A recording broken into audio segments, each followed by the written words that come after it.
Hey everybody, welcome back to the 65th episode of Taps and Patience. I am AJ with Audacity Micro. You can't tell, but I tried to find Christmas music, and I promise this is Christmas music. I am here with Harrison from Precision Ingenuity and my wife, Elizabeth, from my wife. Hi Harrison, how are you doing? I'm now doing it's Christmas good. music. Just was caught off guard by that music. It's like, this is not the normal music, and I have no idea what this is. Well, I have a confession. I may have stopped paying for the rights to the music that we use. And so far, YouTube hasn't complained at us, but technically, I don't have the rights to use that music anymore. Okay. But going into some administrative stuff here, first of all, we have a YouTube. Well, our videos are on YouTube now. I've been putting them just on the Design the Everything channel, which will have its name changed to Audacity Micro shortly. But the podcasts are now on YouTube. I've been slowly uploading the backlog, and I posted the last new episode. I'll post this episode when it's ready. So if you're the kind of person who likes to watch video and doesn't want to use Spotify, you can now do so at YouTube. Yep. Been seeing them pop in over time. It's like, ooh, that'd be good to listen to. Yeah. So, we were supposed to review, and then I forgot. We were, and I completely forgot too. So don't worry. I didn't listen to my own instructions. That's good. We can, if we just don't tell anyone that was our plan for this episode, then nobody has to know. No one's gonna know. Yeah. So this is my wife, Elizabeth. Hi, wife Elizabeth. Hi, Harrison. So nice to finally meet you. Yeah, it's nice to finally meet you. Almost. Yeah. I've only been secretly having these meetings with your husband for a year, so. What? So, what did AJ do to drag you into this? He said, "Do you want to do a podcast?" Yeah. We can do a holiday one. There you go. Fair enough. This is a Christmas episode. If the bad Christmas music didn't give it away, by the way, everybody. Fair enough. Well, it's nice to meet you. Now, correct me if I'm wrong. Do you help out AJ any in the business, or is it just purely him? Not a ton anymore, other than support. At one point, I was like sewing lanyards and sewing protective cloths. Oh, I do remember that. We used to wrap the branding irons in. Yeah. Random things like that, but yeah, not a ton. That's cool. Right now. You watch the kids. I printed your tax stuff the other day. Yes. Went through your emails. Oh man. So as a spouse that has been watching your husband kind of change directions, I know it with my wife, and she would never get on a podcast because she's petrified of cameras. But for my wife, she said that I became a lot happier and just was like a much better person to be around after I got away from my stressful, very horrible job. Did you notice anything like that when AJ switched over? Like, was there any changes in his demeanor? Just out of curiosity. Oh, yeah. Yeah. Which he didn't even move from a bad job. It was a very nice job with a great team of people that he liked, but the travel was a lot and that wore on him, Yeah.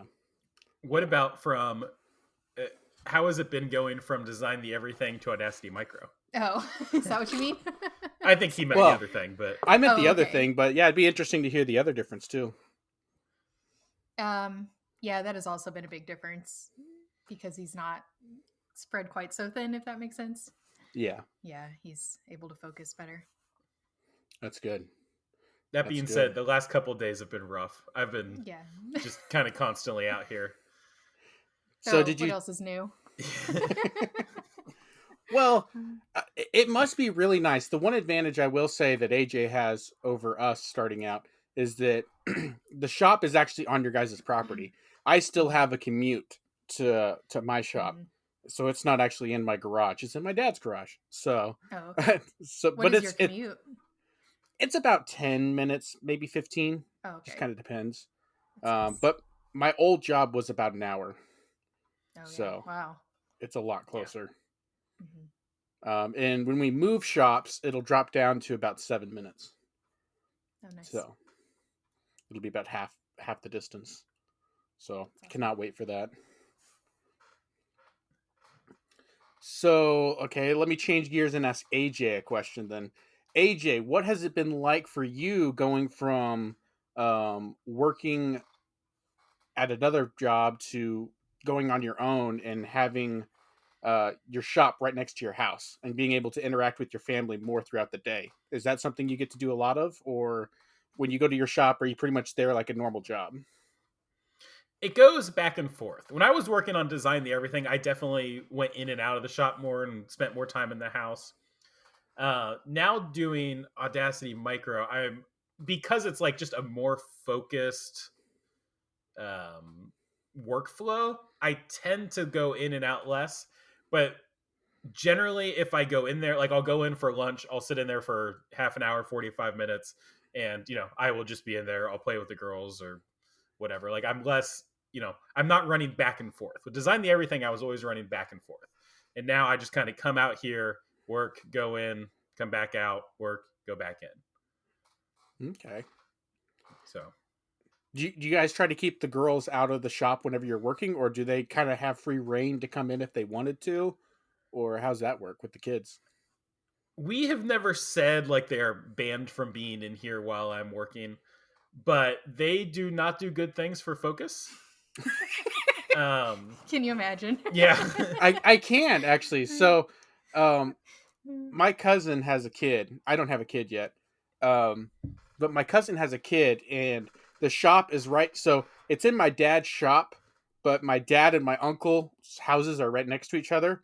And so Weston's dad is my dad's brother, and his mom watches the kid usually during the day, and they'll come down about once or twice a week to the shop, and she'll come in and run around the shop, and we got a little golf ball that she just loves to play with, and she'll throw it around the shop, and I'm trying to teach her how to throw it to me and not at me, and that's been a bit of a challenge.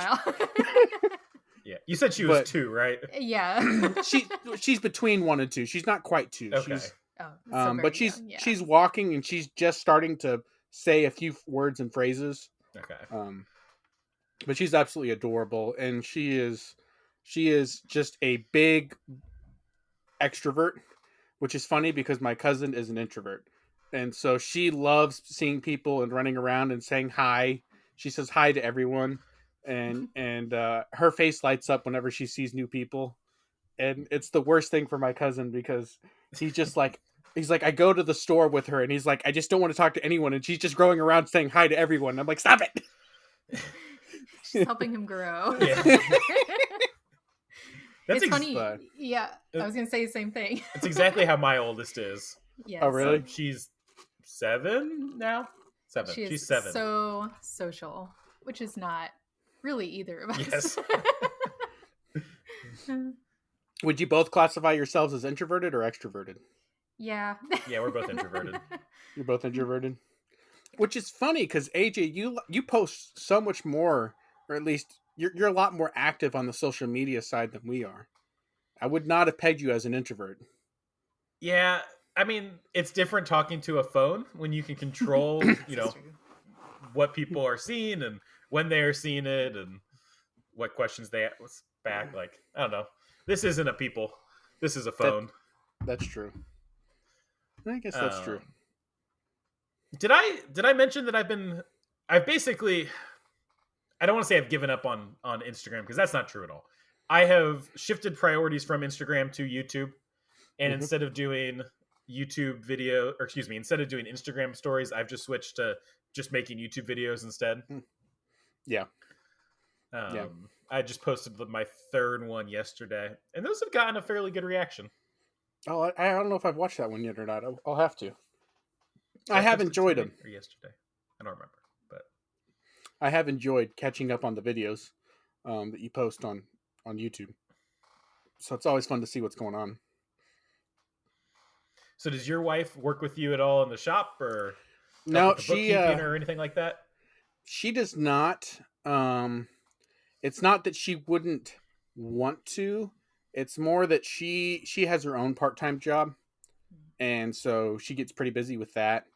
Um, she will, like, during the summer, when, because she helps out with the school, during the summer, whenever she has more free time, she'll help out by, like, she can run errands for us, or she'll make meals for us, like a lunch, and bring it to the shop, stuff like that. But she doesn't help out actively in the business yet, but who knows, maybe someday she would. She's not opposed to it, and neither am I, but we'll see. It's a little different too because you've got a bigger team, Yeah. whereas AJ, it's just him. Yeah. So Yeah. every now and then he does need help with something. Yeah. Yeah. With Where does that it is the fall? yeah, that's the biggest benefit about starting the business with Weston, has been that I've had someone from day one that I can rely on, who can, and we complement each other very well. I'm an extrovert, he's an introvert. I'm kind of a big picture scatterbrain, and he's a very detail oriented person. And so we both have our strengths and weaknesses, and we're able to focus on different parts of the business. And it's just worked out really well that way. That's great. So Would you ever come and do part inspections for me?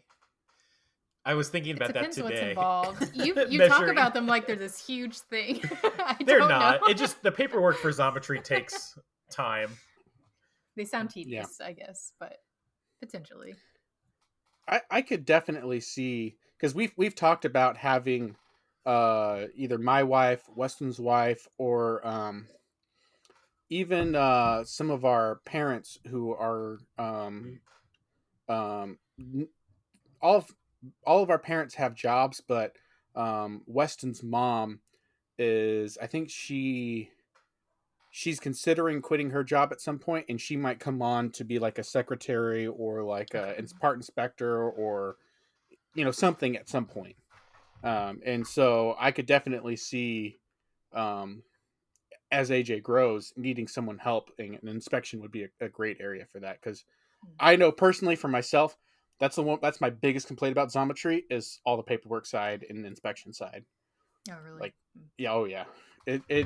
So what's the time comparison, I guess? What amount of time do you spend making it versus, I don't know, how long does it take to do an inspection?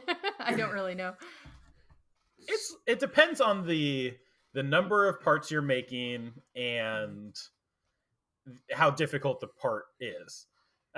For me, basically all parts take at least a day, and then when I scrap one at 7:00 p.m. on December the 20th, then I have to do another one for an entire day, and like the inspection is then not as big of a percentage.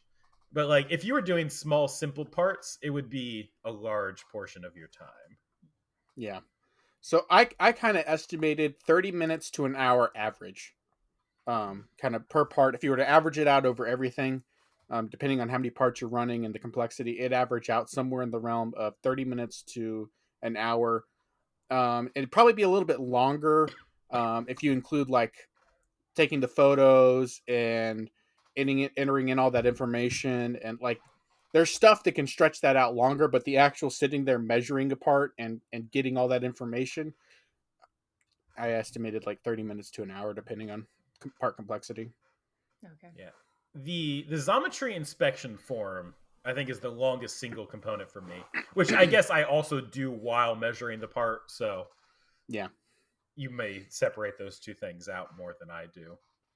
We will do some measurement on the print while we're making the part for critical things, but we will leave some stuff until a later point. So it kind of depends on how much of it is inspected in process and how much of it is inspected when it's fully done. So, but yeah. So you guys got anything for me? I was gonna say, how has your work-life balance been recently, and how has it changed over time?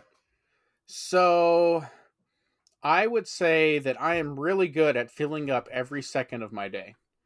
Okay. And so my work-life balance is more work than balance. And a lot of that has to do with the fact that I don't have kids and I have a wife who works, whose primary work time is from 12 to about 8 o'clock in the evening. And so even if I get done early, I'm going to be home alone and I would much rather be doing something. And so I pretty much get up at anywhere from 6 to 7, somewhere in there. And then I work all the way until probably 6 or 7 or 8 at night, depending on what I'm doing.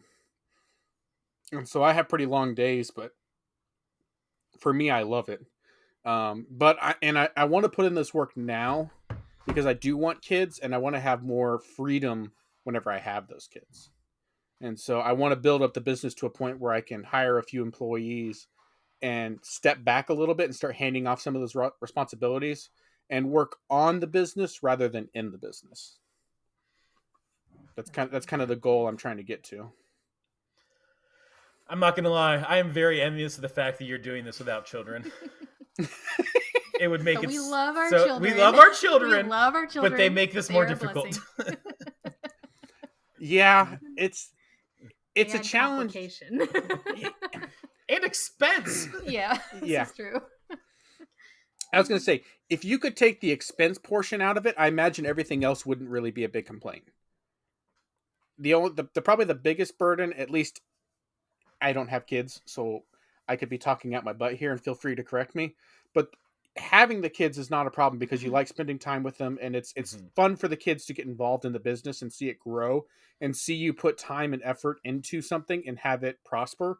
I think that's very beneficial for kids and for parents as well. And for you, the biggest issue, if I had to guess, would be more of the financial strain of trying to grow the business while support a family. Yes. Yeah, because it's taking a lot of his time. Yeah. Yeah, then that's time you're not spending with kids. And for example, you would have been able to be working a job, but because we have kids, that they aren't old enough where we can just send them off to school. Yeah. One of them we could, but the two other ones would still be home. Either if they were old enough to go to school, or if we didn't have kids, then she could be working, which would, give us a little bit more income, especially during right now. The last couple of months have been super tight during the DTE Audacity micro transition. Mm-hmm. But daycare is so expensive that it's just not worth it. No. And that is definitely a benefit that I have, even over Weston, is that I don't have any responsibilities other than 5 cats, which is 6 cats too many. Responsibility. That's 6 cats too many, in my opinion. But -1 cats is the correct number of cats. We can help you with these cats. We can take some off your hands. But no, we need some farm cats. I might take you up on that. If I'll have to. You might have a cat show up in a box if you're not careful. Would love that. But no, I've definitely been very blessed in the time that I decided to start the business, and I don't know if I've told this story on the podcast, but when I graduated from college and I went to my first job and I had my interview, one of the things that I told them from day one is, hey, by the way, at some point I want to start my own business. Told them that from day one. And I worked there for 5 years, and there was around year 4, things were getting very difficult. That job was a very stressful job. A lot of great people, but a very stressful job. And I found this video. It showed up in my feed, and it was a Joe Rogan video or clip or mashup that someone had made. It was like an 11-second, one of those inspirational videos, and I'll summarize basically what it said. It said, something along the lines of, most people live a life of quiet desperation where they hate their job, they hate what they're doing, but they're stuck where they're at because they didn't take an opportunity. They didn't use their youth to build up the opportunity to escape that lifestyle. where they went and they poured their energies into a business or a side hustle or something to escape the rat race and start working for themselves and do something else. And when I was at that job, I would listen to that video on like repeat. And like I'd listen to it on every drive home. And like anytime me and Weston like had a really crappy day, we would just send that same video link back and forth to each other every day, or like every time like one of us had a crappy day. And basically I got to the point where I was like, man, if I'm ever going to do anything on my own, there is not a better time than to do it right now. Like I've got money saved up. I've got a goal. I've got a plan. I got a dream. If I don't do this today or soon, I'm going to regret it for the rest of my life. And even if I fail and I have to go back to another job, I will never look back on my life and say, man, I had an opportunity and I didn't take it. And that's the thing that I wanted to at least try, and I was okay with failing, provided that I didn't spend the rest of my life stuck in a job where I was at. And you know, I could change jobs, I could change careers. There's a lot of other options. You know, I probably chose the nuclear option, but I wanted to give it a shot. And I was going to go all out and not have any regrets. And we got to a point, about a year ago, actually, where we basically ran out of money. And me and Weston were both running on fumes. And we got probably within less than a month of closing the doors on the whole company and basically looking for jobs and going and doing something else. And we just barely pulled out of a tailspin after 1 year. And we were just actually looking back over the first year's finances, just kind of looking back. And in the first year, me and Weston only took home $4,000 over the whole year. Like that was all we made over a whole year of starting the business. And it was just incredible that we were able to turn it around and grow it to where we're at. So yeah. I mean, we have definitely been running on fumes for the last basically since switching to Audacity Micro. Not that we weren't before then. We just had cushion before then. Yeah, we just had cushion before and now then. The cushion is gone. Yeah. November was rough money-wise. December has been rough, but we've grown some. And actually, if it weren't for Christmas, darn Christmas, we would be doing pretty well this month. But like, I don't know, just these last 2 months, like you lose like a week for Thanksgiving, or at least a full week. You lose a couple days for Thanksgiving, then you lose a couple days for Christmas, and then you lose a couple days for New Year's, and it's made my schedule like a lot tighter. I think I shipped like half of between yesterday and the package that I need to ship tomorrow that was supposed to ship today, that was like half of the month's revenue in these 2 days. And so I've just been running around like crazy trying to get everything done in time. And I did not get the one out today that was supposed to go today. Did you let someone in Xometry know? I did. I told them. I actually told them. Okay, I need to start the whole story over again. This is the part that has the little tiny tools. Oh, okay, and good. I wanted to hear about those. The roughing of the part went fine, and then I like immediately broke the first of the tiny tools. I had 2 different sizes of tiny tools. I had a 15 thou and a 10 thou end mill. And I immediately broke the first 15 thou end mill. And I sent Xometry a message being like, this part may be late. But fortunately, the 15 thou end mill survived. And then the 10 thou end mill survived. And then when I flipped it over and did op 2, I removed most of the material. And then I was left with a little bit of a hat after the first time, so I adjusted the program. I ran it again, and I think the part was a little bit off center, and the end mill grabbed the wall and sucked the part into it, and I scrapped the part. Oh no! So I probably would have been able to ship it on time, but I scrapped it right at the 11th hour. Oh man! So those are the times where I have probably lost the most amount of years.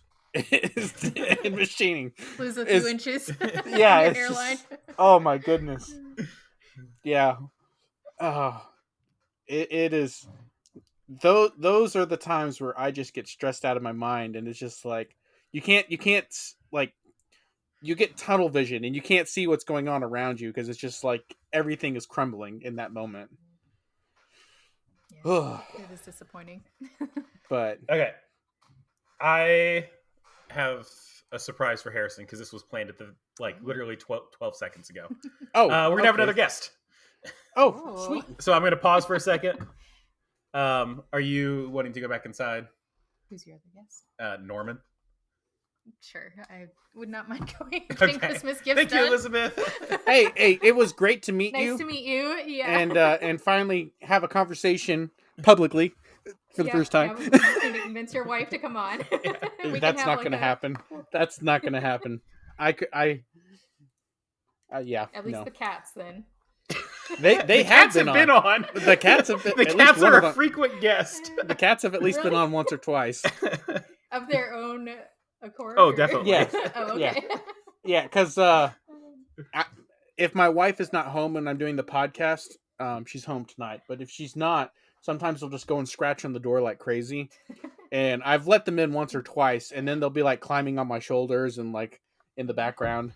That's funny. I hope people actually watch the videos and can see that. They can now. Yeah. YouTube.com/design the everything. So it was. Anyway. Oh, we're still recording, by the way. It's not paused. Oh, look, we're back. It does not give us a countdown when we hit resume. Hey, look, we're joined by Norman, a.k.a. Foot Pedal Jones. He is what's your title at Tormach? Service tech? Technical support specialist is what's on the business card. What I actually do is that and a lot. So basically, whenever I had a problem with my mill, I would bypass Tormach support and go straight to him, and it was the best thing ever. When I could figure out your problem, which wasn't always. Yeah, but I had some pretty obscure problems, to be fair. Yeah. You do some weird stuff, yeah. Yeah, and then my connection to you came through AJ, and I never really went to you directly, but I would call Tormach and ask for you. So yeah, I think I probably am like one of the most referenced people on the podcast. Probably not been on the podcast. A lot of the times I don't actually say your name when I talk about you because I don't want everybody to bypass Tormach support and go directly to you.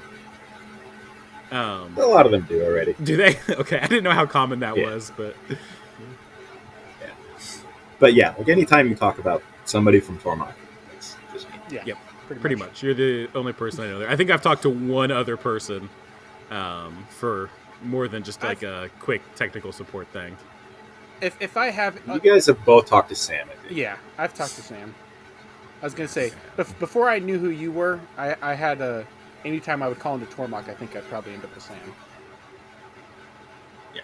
So, well, welcome to the podcast. So this is kind of a pleasant surprise. This is... Go ahead.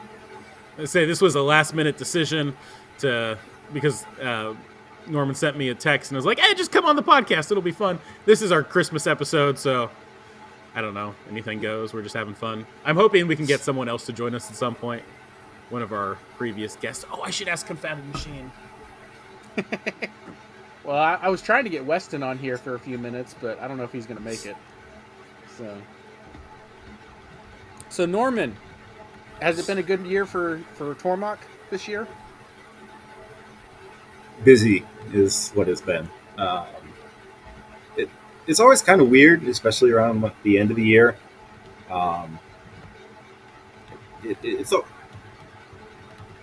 We've got such like different markets, like hobbyists and businesses and schools, that it's like it never really completely slows down, but it always changes. Like which group is like calling in, at different times of the year. Gotcha.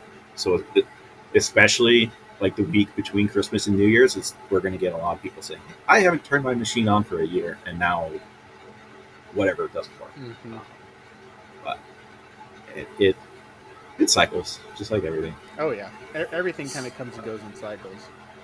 I will say that after using both the Haas and the Tormach, I would love to sit like, and I'm sure it'll happen like the more machines I end up using. Like, I like things from one machine, and I want to see them on the other machine, and vice versa. Like there's so many times where I'm just like, man, I'm on the Haas, and like I can do this on the Tormach, and it's so much easier on the Tormach. Like, why can't Haas do this? And then I'll be using the Haas, or I'll be using the Tormach, and I'll be like, oh my goodness, there's this one feature that Haas has that Tormach doesn't have that I really wish they had, and it's just, I'm sure it's gonna, like, the more machines I get exposed to, there's gonna be more situations like that. But Oh yeah. but Tormach definitely does some things that are like way more user friendly than other places. So I was so spoiled with the Tormach control going to my old Haas Cold Fire 2 controller. I know Haas is supposed to be a good controller, but like really the Tormach one, except for the occasional weird bugginess that I've gotten, the Tormach controller has been fantastic to use. yeah, So go ahead. AJ, so you've got the Haas now, and you've had the Tormach. What other controls have you used? Haas and Tormach. And Okay. I've used Linux CNC a lot and Mach 3. So nothing more professional than Haas. We're not going to talk about Mach 3. About what? Harrison, what about you? Haas and Tormach are the only ones that I've used in any capacity so far. Okay. So That's a little bit surprising. I figured both of you guys would have used another one at some point. I mean, I had never machined a CNC part until about 2.5 or 3 years ago. So when we got Really? our I did not know that. no, like the Tormach was the very first time I've ever used a CNC machine. Is whenever we got it installed, and whenever we assembled it, and I got my first set of parts, which were the Titans of CNC starter package, first 15 tools, and I programmed the M1 part on Titans of CNC, and that was my very first part that I've ever run on any machine ever. And you've been full time with your shop for about a year now, right? 2 years. So we got the machine. That's a really quick jump. We got the machine about a year before I quit, a little under a year before I quit my job. And so I had probably 6 months of a couple evenings of coming around and trying to mess with it and kind of get an understanding of how everything worked. And then I quit cold turkey and just hit the ground running. And so it was a lot of trial by fire and just hit the ground running and do as much as I can, you know, building your parachute on the way down, as some people might say. Yeah. Well, you've definitely done a good job at it. Hey! Okay, we just had another guest pop in. This is Derek from Fidget Things, a previous guest. He was on probably about 6 months into the podcast, maybe 8 months. I don't know. I literally just uploaded his episode to YouTube. So you can go watch the video version on YouTube or go back on Spotify or your podcaster of choice. How you doing, Derek? Doing good. Just working on some new fixtures. Old products or new products? I have my TRT 70, so I'm trying to add a collet holder to it so I can do bar work with the 5-axis. That'd be sweet. I bought like an Amazon shitty 5C collet, or not 5C, ER32, and I'm going to machine it down to fit the platter. So I have one of those on my micro arc. Yeah, that'll be sweet. I figure I'm just going to machine it like it's just, I'm guessing it's just 4140 or something. Yeah. Some Chinese. Probably just case hardened. Yeah. All right, so you two, Norman and Derek, what are your guys' like in terms of machining business, etc.? What are your guys' goals and plans for next year? You can go first, Derek. So next year, sales are kind of like slow right now since I moved. It kind of made it a little bit, slowed me down a little bit, but probably just work on like, I want to get into knives, so I did my first knife. And that's pretty good. I got a good feedback on the video I posted of it, which was nice. That was But a people with Balisong knives knife, right? yeah, people with knives are really critical. So I'm a little nervous. Man, I to should be on release Instagram something more. I out there, didn't see that.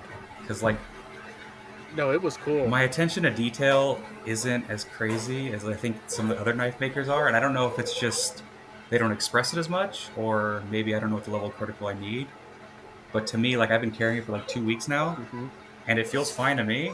But I'm not like an avid knife person, so I don't know what those level are. Like it's no Grimsbow knife Yeah. for sure, but Well, everyone's I can use it. I can flip it open. It works. So everyone's it's nerve wracking. yeah. Everyone's got to start somewhere, and I do got one question though. I noticed your little locking mechanism popped into the knife. How are you holding that? Yeah.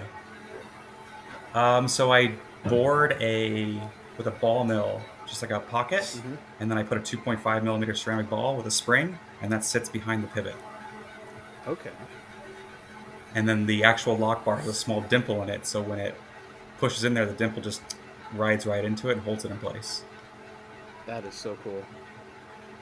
Yeah, it was kind of a nice little. I was pretty happy about that. I just woke up and like, you know what? I haven't seen that on a knife. And then of course I shared, and someone's like, "Oh yeah, someone else does that." Theirs looks totally different. I mean, the way it hides in there, like mine goes a little bit more. But I was like, really? I thought it was original, but yeah, apparently not. Nothing new under the But sun. I'm liking it. It's pretty cool. It's cool to like actually, buy steel and like harden it. Cause I bought a furnace, like not a furnace, a heat treat oven like 2 years ago, and I never got a chance to use it. So Yeah. and sharpening blades, I suck at it. Are you are you milling the blades on the CM? Okay. Yeah, but I'm doing That it was gonna be soft. my next question. I can't figure out why people hard mill. And like I asked someone, I know this answer. and they said It's it doesn't really movement matter. when you heat treat, But like, if because they don't someone want the blade knows- to be wonky. So if you mill them while they're hard, then Yeah. you get less movement. Well, you don't get any movement during heat treat, and you get less movement overall. But even when I did like 1095 and like a water quench, like the movement wasn't like there was one that like bananaed, but like other than that, like it wasn't anything crazy. So I don't know. That's that attention to detail thing. Like, is it people that are like they can like see like the slightest thing that maybe I'm not noticing, or If you stick it on a is it like one of those things you're chasing that doesn't actually affect the functionality? And then like I didn't go with the frame lock, and maybe that's where like the tolerances come more into effect, like chasing that for the lockup, which I can see. So maybe that's like where I'm missing it. But like from what I did with like the pivot holes and creating my own pivots and the heat treat process, like I'm not seeing those really hard to hit tolerances. so we have a And then also like I guess what I'm writing on is totally different than what like a frame lock would be. yeah. We have a local knife maker who's been doing it for like 30 years, and we visit his shop every once in a while. And warping with the heat treat is something that he constantly fights, and he uses a granite surface table to actually lay his knives down to make sure they're perfectly flat. And it can be just a little slightest bit of warp, and he will consider that unacceptable. It has to be perfectly flat. But does that affect the like when you like the slide? Like, does that affect the function? Like, if I'm seeing like a piece of paper is like a mile, like I'm starting to understand. But like, if I see like a thou of warp, like less than a human hair, like that's not going to affect the functionality. No. If I'm like an avid like knife collector, I'm going to look at the centering of it on the pivot, which like on a frame lock. Like, are you going to see that with the human eye, or is it just like one of those things like it needs to be 100%? And maybe I'm not at that point, or like the product I'm trying to like create isn't like what that's not what I'm trying to do. But I'm wondering, am I just psyching myself out, and like I should just make a knife, and if it looks good and works good for me, others will appreciate it, or will I release something and it's just going to be completely shit on? I would. I think it depends ahead, on your Dave. price point. If you release it for Grimsmo prices, then yeah, probably. If that's you not gonna release it happen, for, yeah. I don't know, decent prices, then whatever, like it'll be treated appropriately. Probably, it probably will. That's what that's kind of the yeah.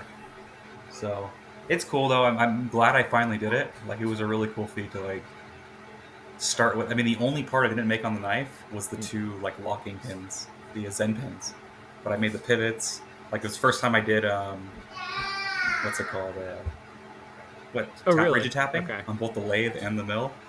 So that was cool. Like, I got an M4 screw. I mean, it's not tiny, but like it's cool. Like the lathe, I can literally just make the pivot, M4 tap it, and then I just throw it on the mill and I make the head. So like I psyched myself like, oh, I don't have the right machine to make it, but it's like I have a mill in a way that I can pretty much make anything. Just takes extra steps. Okay. 1 second. So I guess this leaves you, Norman.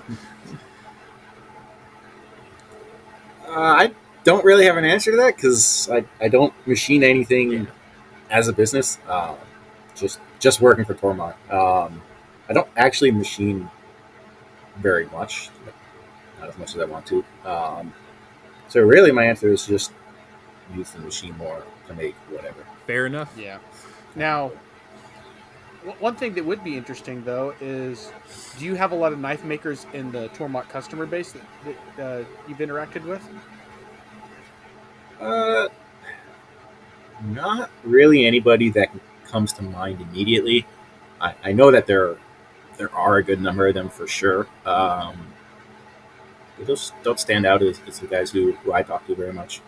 There are a lot of gun guys for sure, but as a whole 770 category.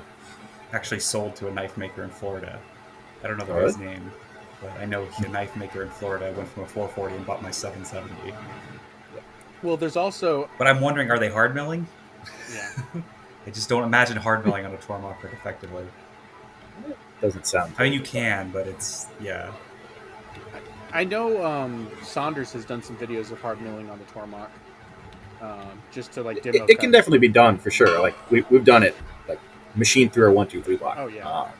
But something being able to be done and being able to be done well on a product repeatedly and consistently. That's a big thing. I'm more thinking your tool life. Like if you get less What's tool rigid life? and it just destroys them. I don't see it being that bad. It may be slower, but like I think it'd be fine. I've noticed that when we machine harder materials, it leaves a much nicer surface finish. Yes. Because of how it machines, it just is a lot shinier and just it might be more difficult to machine. It might be harder on tooling, but it seems to leave a better finish overall if you can get it to cut right. Yes. So when I first got my Haas, I only used my Haas, and I never wanted to use my Tormach for anything. And I was like, all right, I'm just going to immediately sell this sucker. But now that I've been using it for a little bit longer, I'm going, okay, the Tormach actually has its time and place. And, maybe I have a little bit of a special scenario because my Haas is like the least Haasy Haas that you can Haas. Like it's not huge. It's got a super high RPM spindle that doesn't have a lot of torque. It's a really big pocket NC almost. And the Tormach actually is still really handy for when I need to hog away some more material. Particularly out of things like stainless where I can't use all of my RPM. And I need to do some of that maintenance that Harrison was talking about earlier. Like I have backlash, and so I haven't been trusting it to make anything that's too precise, but like that's just because I need to adjust it. Yeah. I think you're the only person who says that they use the Tormach for hogging up material. Yeah, I mean, you could push your Haas a lot. You could push that So- OM a lot more than like. That I'm is surprised also what that something thing that I've can been do. learning. The other day I once I had a talked- part where my saw cut drifted, and the tool that I was running took a cut that was probably 4 or 5 times wider than what I had programmed, and it sounded exactly the same. It was like, oh, I may not be pushing this hard enough. Yeah, like I do when I'm doing titanium and stainless. I'm doing full 1-inch depth of cut. I mean, my step over is only like 7% with a 1/4-inch tool. It's fine. Like those key clickers I was making, that was out of a 1.25-inch diameter, slug I would cut out. and it would just cut the full height of the bat and the base and just go around the thing perfectly fine and just throw chips. The only thing that it sucks, like with pocketing, but that might have just been the tools I use. Like I use a high feed mill if I'm doing kind of pocketing, and that works great. So AJ and Derek, do you guys have the 50K? I spindle have or the 30K? mythical 40K spindle that nobody knows about. And I have the 30K, just regular, but I have the TRT, I'm very jealous of that. 5 axis to it. I wish I used it more. It's like when I make this, I have some ideas I want to do with it. Like there's one part for my knife that I think will be a lot easier on this compared to how I'm holding it now. But How yeah, the big of problem a is that part you- can you hold on that though? it says you're only supposed to do a 1 inch by 1 inch. I mean, I put the slugs I was making on it, which were 1.25 by like 1.25, and they were fine. I started getting creative with like trying to do the whole knife handle on it, but like the clearance is too weird. And like if you see my table, like I only have about, with it flipping to the dark side at like 90 degrees, I only You have got a about vice 2 behind inches that, of yeah. clearance. Yeah. So Well- that vice is amazing. Like the setup I have is like optimized. So, I guess this is a question for Derek or AJ. Are either of you trying to follow what Haas says the machine can do, and is that what's the limiting factor? Are you like going way over what Haas like says that it's supposed? Oh, yeah. supposed to See, do? I'm probably not. So the first thing like I did, cause I remember I bought it because I was gonna buy the machine new, so I had an order on Haas. This was like during COVID. It was like a 6-month wait for this machine, and then I put my order in, and then I started reading more into it because I do a lot of research before I buy things. And then I read those like cutting parameters. I'm like, oh my god, this is terrible. Like I can't do anything with this. So I reached out to Titan Ring Design, or Yeah. is it think just it's Titan Titan Ring Ring or Titan Design? Titan Ring, because he has one. That's what he worked with McWinney, who made my ring. And he's like, yeah, you don't need to do that. I mean, because if you think about it, the parameters on it, it's like 20% depth of cut, 30% depth of cut, 20% step over maximum is what it says to do, and to only run the RPMs at 10,000 or more. But if you think about it, an 1/8 inch tool, 20% step over, 30% step down, is not the same as a 3/8 inch tool, which is the max you can use. So like I plugged in what a 3/8 inch tool would be with those parameters, and looked at kind of the estimated with side load, and then I just assumed that I should never go over that number. And you're not going to do that. And with an 1/8 inch tool, you're going to break before you hit the number. Yeah. A 1/4 inch you might, but like I'm not going to be taking more than a 10% step over typically with the 1/4 inch tool. Yeah. Yeah, see, I thought those limits were only with the 3/8 inch. That was yeah, my you can logic. do bigger cuts with smaller tools. Yeah, well, it didn't say only 3/8. It's like don't do. It's like No, I these are thought the it cutting did. parameters for it, and I'm sure it's like I mean, I couldn't have misread it, but I just remember reading that. I'm like, this is what? And like logically, I asked someone else like, oh no, don't worry about that. And then he told me about helical tools and what he's doing in titanium. I'm like, really? You're running like 200 inches a minute, cutting into titanium with 1 inch depth of cut? He's like, yeah, just get the Machine Advisor Pro and just plug the numbers in and just let it go. And it just like I was like, wow, this is amazing. That's cool. I was happy with my little OM today. So I ran a part. The first tool in this part is a 3/8 inch 4 flute that has a 4-inch stick out. Yeah, and then the But 4-inch flute length or just total length? It was about I think it's 1.5 inch flute length. Though I was doing a pretty shallow cut because I was terrified of this tool. I can't even fit that on my machine. Because of your TRT, or Because the TRT, well, I mean, right then, like just how the height of that is with the pallet, I think like my probe with a little probe tip with like just the pallet, I think I have like 1/4 inch for when it changes tools. It's terrifying. Like I'm always like double checking like if it clears things. So, like I'm pretty like I've made my machine pretty limiting now with height. But I can usually fit. I think my max I can do is like a 2-inch by piece of stock to start.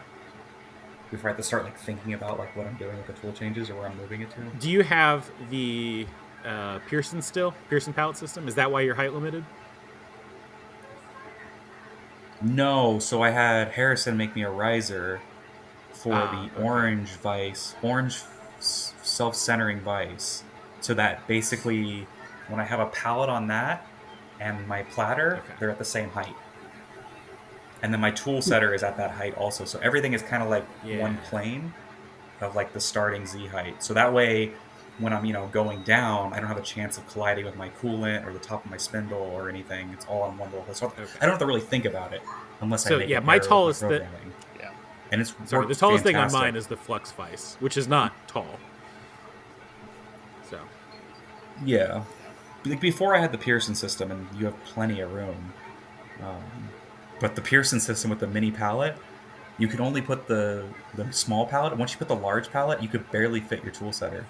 Or you couldn't like access the whole pallet and your tool setter. And then I think you have my mini pallet system, Harrison. Yep. But if you look at the what is it, the vacuum system I have, there's a notch cut in it, right? Yes. Or the vice pallet, Yeah. that was to fit the tool setter with that.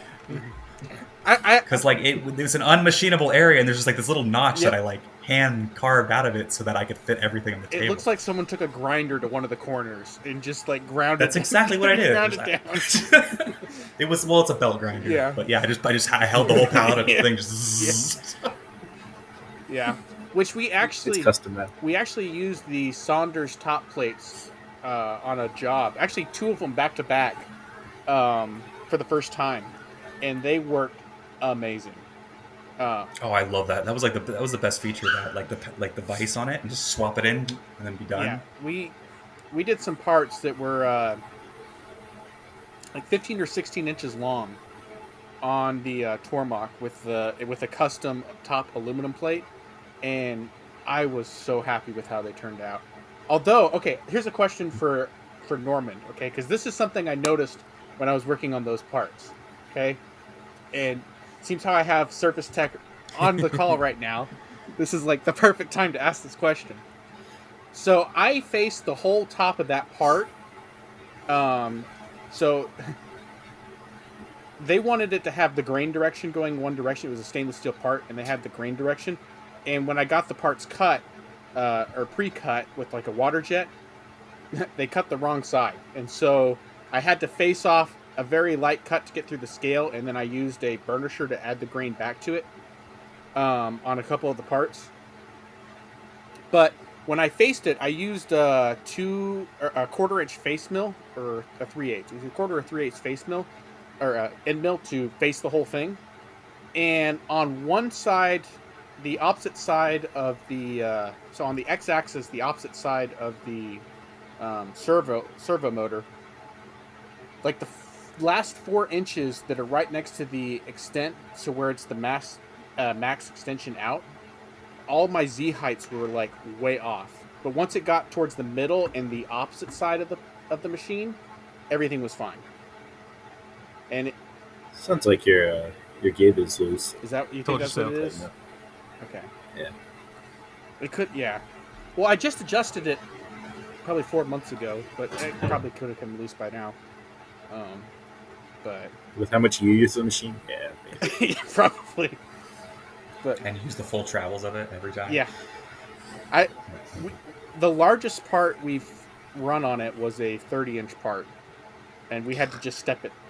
But we were using Sounds the full travels. miserable. Did you have to take the window You're out? using more than the travel. That sounds so awful.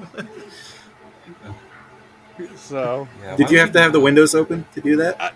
it barely fit in on the one side that was longer, and like Okay. it was right up against the window, and then we flipped the part 180 because like it was like 30 inches, and with an 18-inch window I could do half of it and then flip it and do the other half. Yeah, that just does not sound fun. I don't even want to lift that into a machine. You know what? When you're starting a business and you are getting work, especially when you're desperate, you will be amazed at what you can fit in Tormach. True, like I'd take the job, but I'd complain the whole time. Oh yeah. Hey, we have a new guest. Ken Roberts from Flux Work Holding is here. And I said Roberts, I meant Robertson. Good to Wow. see you. We, Okay, I don't know if you know anyone here, but we have Norman Foot Pedal Jones. He's a service technician at Tormach. Then we have Derek Fidget Things. He makes fidget things. Oh yeah. I have some of Derek's work. Oh, you have some of my stuff? That's always good. Yeah. What do you have? I have to have a Actually, I chill don't know. pill. I think. Like that. Oh, I have a chill Yeah. pill somewhere, Everyone has but those. I think my son stole most of them a while ago.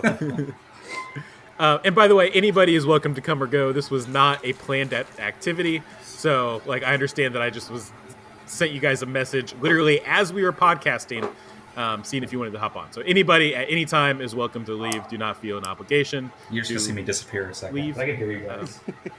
Also, Actually, is this one of Derek's? that looks Oh, like yeah. something Coin you Fig. Is that the dice design on it? Oh, that's the one I don't even make anymore, right? With the maze on the back. Yeah, that's the dice design. It's like I don't make that one anymore. It's shift with like a bottom on it, or the spun bottom. I like the maze on it. so That how's is the pug. So how's the Vice World, Ken?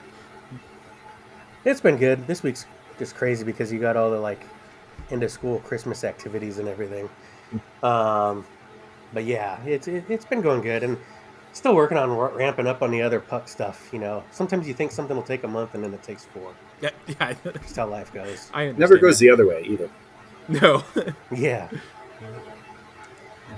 So has business picked up? Like, have you seen like a steadily increase with the business as you've kind of started reviving everything and bringing it back?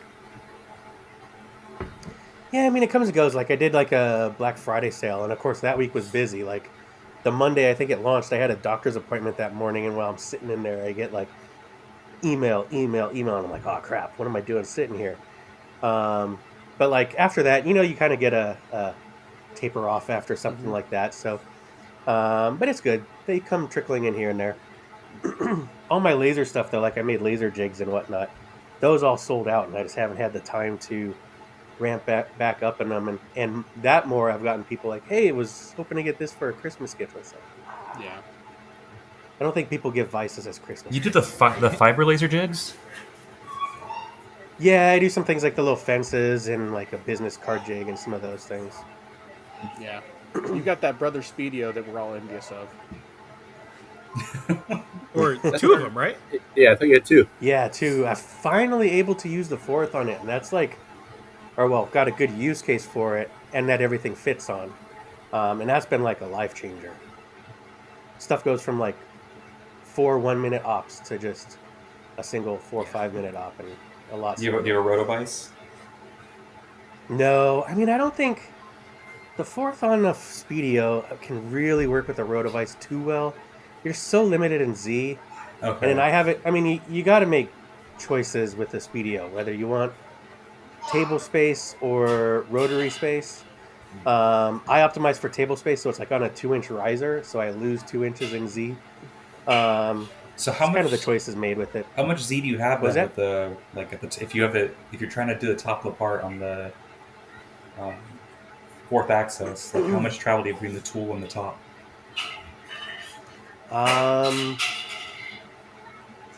From the spindle nose, I think you're close to around 6 inches. So then with a tool, like 2 or 3 inches essentially what you get?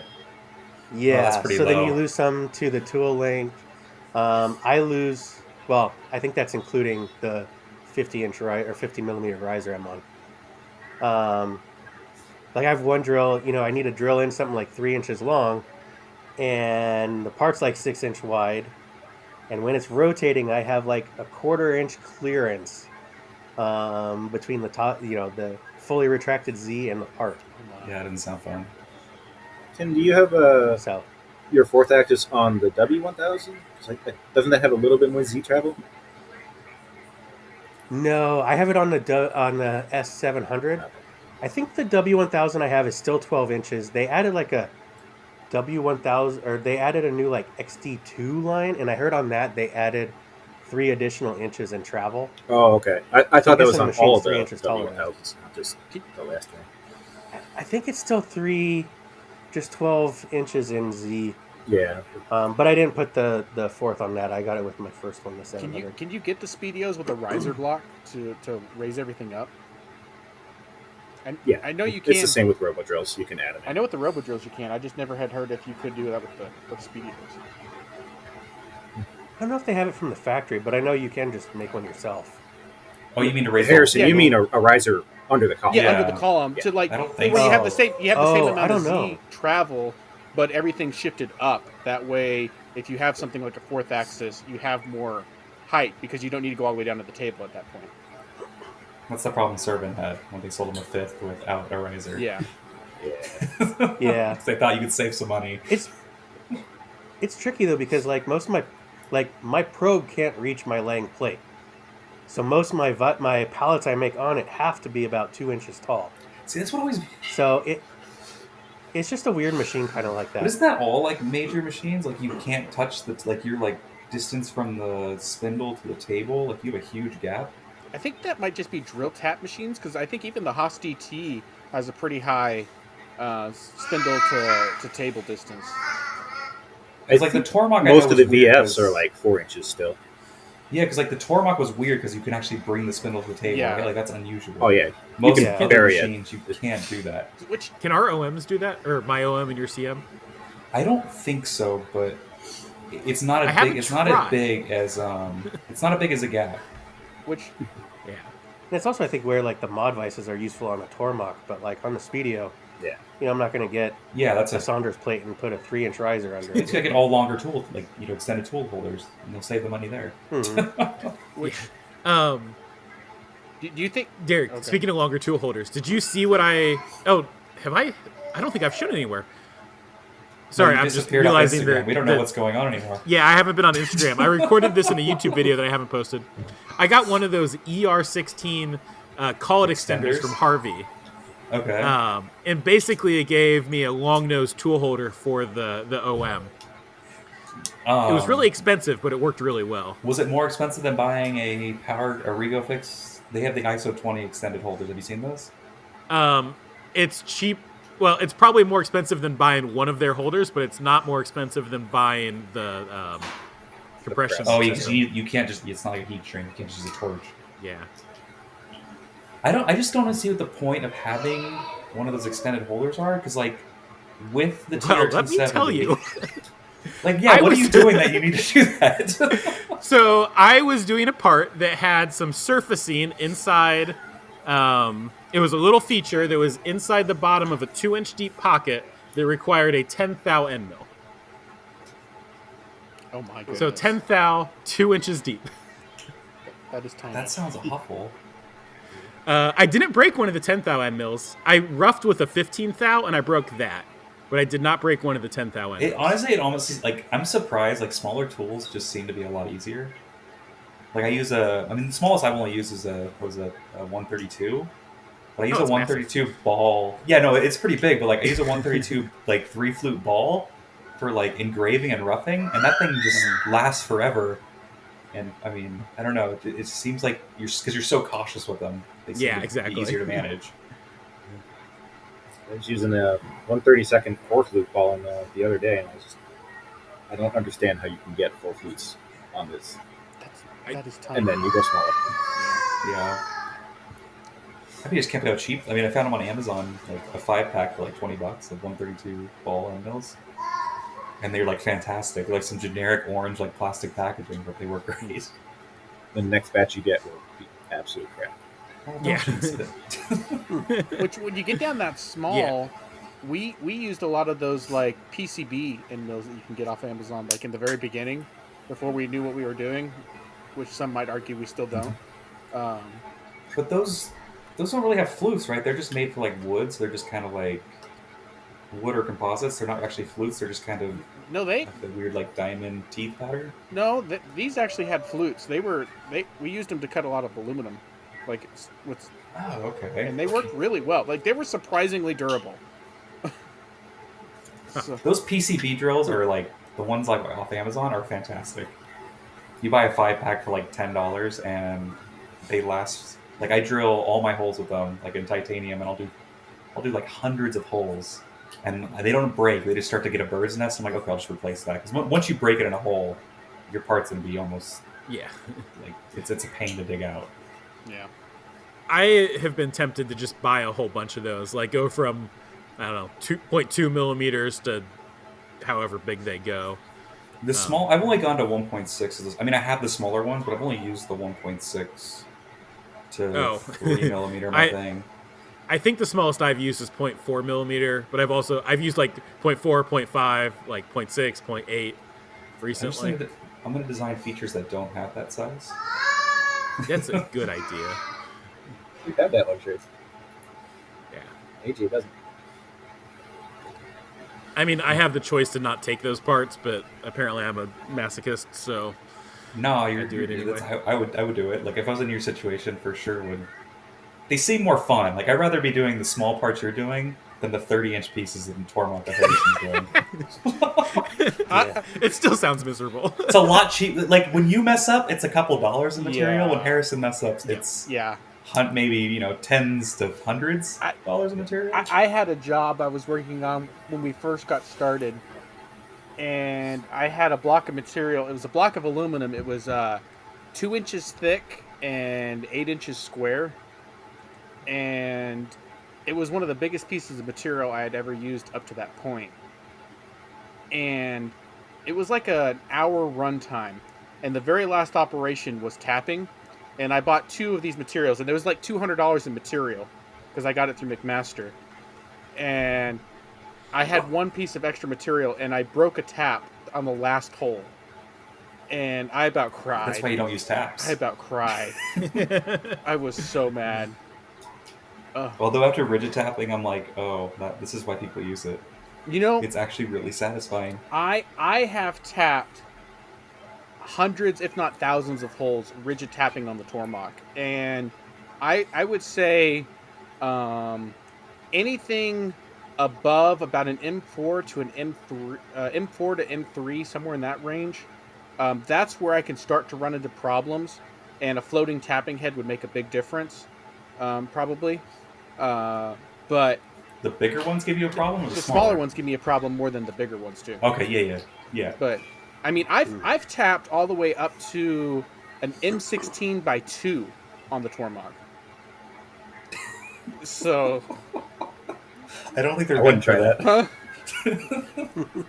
You did it by hand, right? No. You No. got the hole, and then you just like No. push the belt. No, I Did you switch did it the in low belt? belt. So I can Yeah. tell you, like in low belt, that Tormach is really torquey.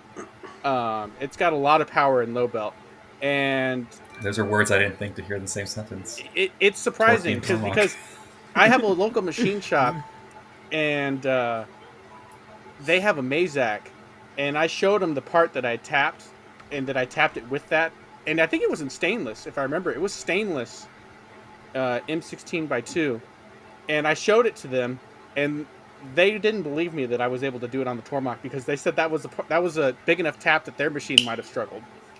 And so Was like the thread super shallow? Like you made the OD a little bit? no. I mean, I drilled the hole out to like a 70 or 65% thread engagement, so a little bit larger than like the normal 75%.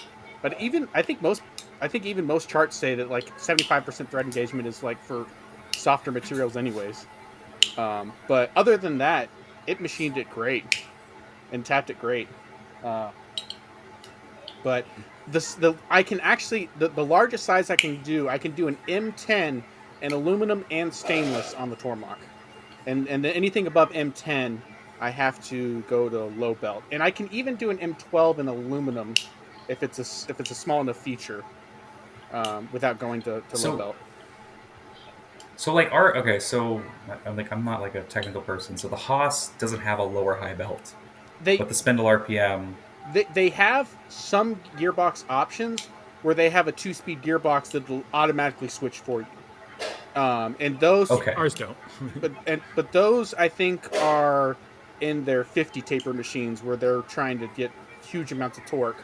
Okay, but I think for they the do that. Tormach, why can't they just have a single spindle? Is it just cost saving, or They did. like why do you have to have a single belt range? You mean? Yeah, like why does it have to have 2 belt range, like a high and a low? Like is that just an added feature because you want to get more torque to customers, or Yeah, I mean, is it just a high cheaper speed for option with like a aluminum, motor? torque for Harrison when he's tapping stainless. Yeah. So the only thing I would say is if the Tormach's low speed maxed out at around 4,000 RPM, so if you had a the 10,000 RPM range that they had, and then you were to take the lower range and double it, it would be extremely useful in stainless. Because I don't have really use any tools in stainless that are over 4,000 RPMs if I'm above a 1/8 inch in diameter. Almost all my tooling is below 4,000, but I'm right around that 3,000 range with a 1/4 inch tool, and it would be awesome if I could do that all in low belt, because I'd probably machine everything in low belt if I had about 4,000 RPMs in low belt, and it'd be way more. Yeah, Just do I more wish we high made speed that machining. Huh? And never do more high speed machining. Never do low belt. That's what I do. That's fine until I get into big taps, and then once I Well, I mean, That's fair. thread melt. once I get into the big tap range, then I'll stick it in low belt, and I'd much rather machine everything in low belt at that point, because I do a lot of switching back and forth depending on what I'm running, and I try to run everything in high belt, but when I switch to low belt, I want to run as much as I can in low belt, and then switch back to high belt. I never touched the low belt on either of my machines. Yeah, but you I guys, think it's because I was just Most too. people don't. Everybody just No, I know. I think it was just like a thing of like, this is too much effort for. I'm like, I'll just do a half the step over, and not need as much Yeah. oomph. yeah. Okay, But random for tapping, topic. that makes sense. Or drilling. I mean, I didn't really do drilling on the Tormach because I had bad experience with the 440, where it would stall out on like a 0.2 inch drill and then rip the. What's the chuck called where it sits on the pin? Like the drill chuck. the TTS color. Well, it's a TTS holder, but you put it just kind of. Like a Jacobs chuck. Yeah, they sent you a Jacobs chuck when you bought one from Tormach. I didn't know anything about it. I just bought the package. And like I remember using the drill for the first time. And every time I drill, it'd retract, and this drill would still be in the material with the Jacobs chuck. And just be pinned there. I'm like, what is this? Yeah. Yeah. ER So- belts. Yeah. Sorry, what were you going to say, AJ? I just had a random question for Ken. Ken, why are your locating studs that are in the bottom of the flux vise for locating it onto the Saunders Machine Works fixture? Why are those the best fitting studs I have ever used? Like, there is zero wiggle in my vise whatsoever, and it did not take any force to get it down there. Like, it just a magical perfect fit. Probably just tight tolerance. I mean, I think I have a half a thou range on my spec for those, and it's just a few tenths smaller than what Saunders specs for their dowel holes. Huh. I think they spec them at like 5006, and I target mine around 503, 504. Yeah, their pins are tight. Like they're pulling their plates off with the diamond pins. Yeah. That was a hassle. Oh, So- yeah. Like you have to get just perfect, like 90 degree, like over or right above it. hmm But I think since they're balled a little bit, rather than like a straight dowel pin, you can kind of shimmy it a little bit. There's less contact between it and the plate. So it's a little bit easier to get That some makes lifting sense. force and then kind of rotate That's it why I did out. the So- diamond, maybe. Yeah, because you don't have to go straight down necessarily, which you would have to be super careful about with the. Yeah, I put my vise back on the table today after doing a bigger part, and it just it was just a magical fit. I tried to wiggle it. There was zero wiggle in that vise at all. It was just a rather satisfying experience. Good. Glad to hear. Could you ever make like a little tiny 0-point system using those? I don't know. It's his next Yeah, product. there you go. Yeah. There's several out there. I mean, actually, I'm curious about like a Saunders 0-point system, but they haven't released the manual version yet. I looked into their system for my OM and was just kind of unhappy with how it was set up. Because you can either, like, one chuck puck doesn't get you any rotational Stability. alignment. Like, it can rotate around. I thought they And had. if if you you have- have a dowel Yeah, I pin thought in they there had to a dowel. locate, Yeah, but it's not super precise. Is one dowel pin really gonna? I mean, like that's 2 that's points? what Yeah. Shunk has. That's what Shunk does. Yeah. I don't know. I talked to them about it, and they were like, "Yeah, you can, but you're gonna get some play in there, and it's not gonna be super repeatable." What do they rate their repeatability on? Depends on the I configuration. think they told me at the edge of a pallet it would be like 2,000 or 3,000. Really? oh, And it's like, yeah, That seems like a lot. it's Like okay. my- That's out. My self-made one is like 1,000. Yeah. That's And because maybe they my- were just being pessimistic, so nobody would be disappointed. But But then they were like, but you can do 2 of them. But at that point, you're in the same price category as like a Lang system. And it's like, well, that doesn't make sense. And that's almost your whole table, too. And that would be my whole table, yeah. So, I don't know. I'm sure it's for somebody, but it's like, this system just doesn't make sense for me. I'd rather just go Lang. There's not enough zero. I got a question I keep forgetting to ask. On your tool setter, what is that little rubber like wart thing on the top of it? It is a thing that's there that was from the previous owner. My guess is they somehow broke or damaged the carbide pad that was on top, and they put their own on. It is very hard. It's either carbide or ceramic, and it is dead flat. Okay, so they just have to fix it. Okay. Yeah, so it works. It looks weird. Everybody asks me questions about it. I will eventually replace it, but in the meantime, that's the least. If of it my works, concerns. it works. Yeah, Because like exactly. I like mine, I can see a dimple starting to form. Like you can see it's wearing out. I guess it's kind of known for the probes. If you're using like a lot of sharp tools or ball points, it starts to just wear them in. Oh, I didn't know that. But yeah. I have noticed a really weird thing with my tool setter. It rotates over time, and I don't know why. Like this way, like it starts falling over, or the whole black part. The whole thing, the whole black thing, where it is mounted to the table, it will slowly rotate. And I've had to readjust it twice because it's moved like, I don't know, maybe a 16th of an inch or something over the time A that I've used 16th of an inch? It's a huge problem. it. Yeah, look, That's huge. just rotary. Yeah. That's. And like the tool will still hit it, but the tool just gets closer and closer and closer to the edge. Do you check the side of any of your tools, like the diameter? I do. And it's reliable to you. You're right. That's probably it. Tools Yeah, hitting on lengthwise the it's diameter fine should because never- I dialed hit in the that flatness. Not even like what's causing it, but that's going to cause problems for your diameter measurement. Yeah. Yeah, it's Oh, Check both that's a sides. good- There well, is- Push it one way and then push it the other. It touches both sides of there, so it should balance. there is dowel pins Yeah. in it. Like if you've taken it off the table before, right? Mine does not have dowel pins. I'm trying to remember. Like it's There's been a my while problem. since it's been a while since I took mine apart. But I thought because you have the base you screw into the bottom, and then you screw it onto the top of the base, right? And there's like a little locking part. Yeah, I think there's Mine- something. mine's There's like the two sitting on screws to 3 balance screws it. or something. Yeah, they use that to level it.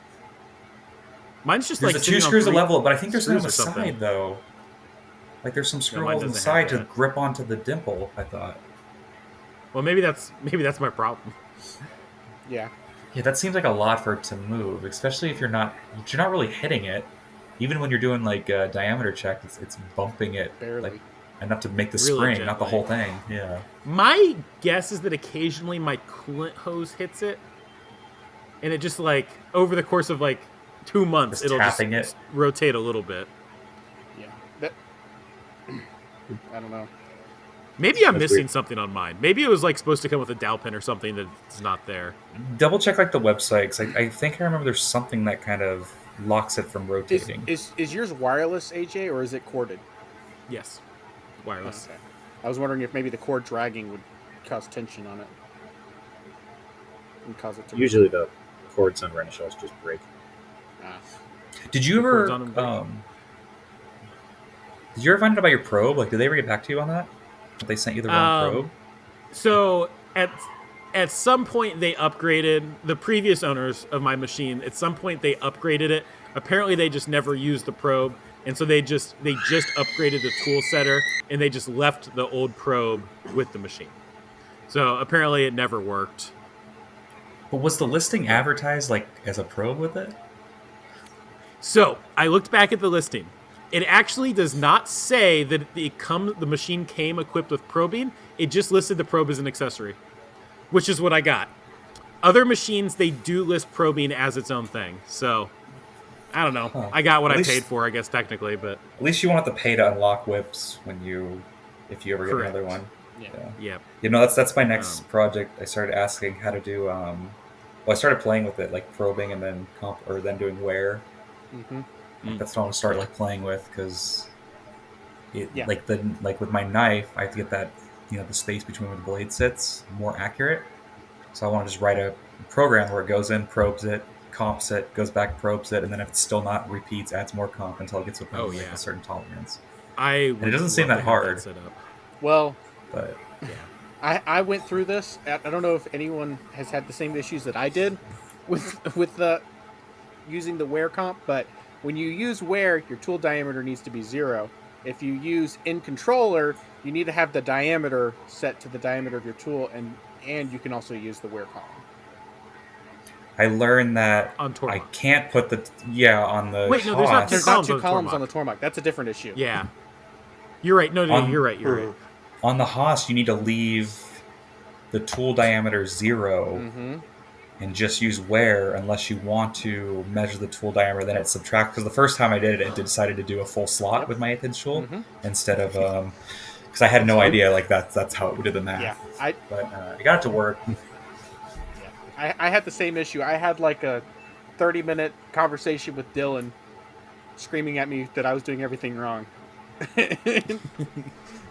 So, but yeah. Now on the It seems. Oh, go ahead. on the Tormach, in the background of the software, there is other columns. You just can't see it as the user, correct? Yes. Yes and no. I mean, there are offsets for, like, you can assign XYZ, ABC, UVW offsets to a tool, but it's not where. There's not a where column that's hidden in the background. No. Okay. It's not. So Yeah. if you Dot, dot, dot. if you use where or you use in controller, does it treat that diameter as the where if you were just to select where? Yeah, so I'm pretty sure it's the same for all CAM systems, not just Fusion. Whether you have a wear value or the full diameter in the diameter column in the tool table doesn't matter.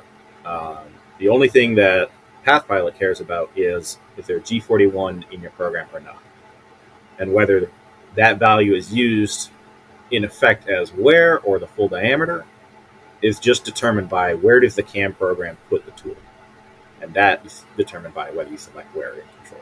Okay. Oh, interesting. Okay. Mhm. So you can use where with Tormach. You just don't plug in your diameter. You just plug in positive or negative values depending on how much you want to comp it. Yeah. Okay.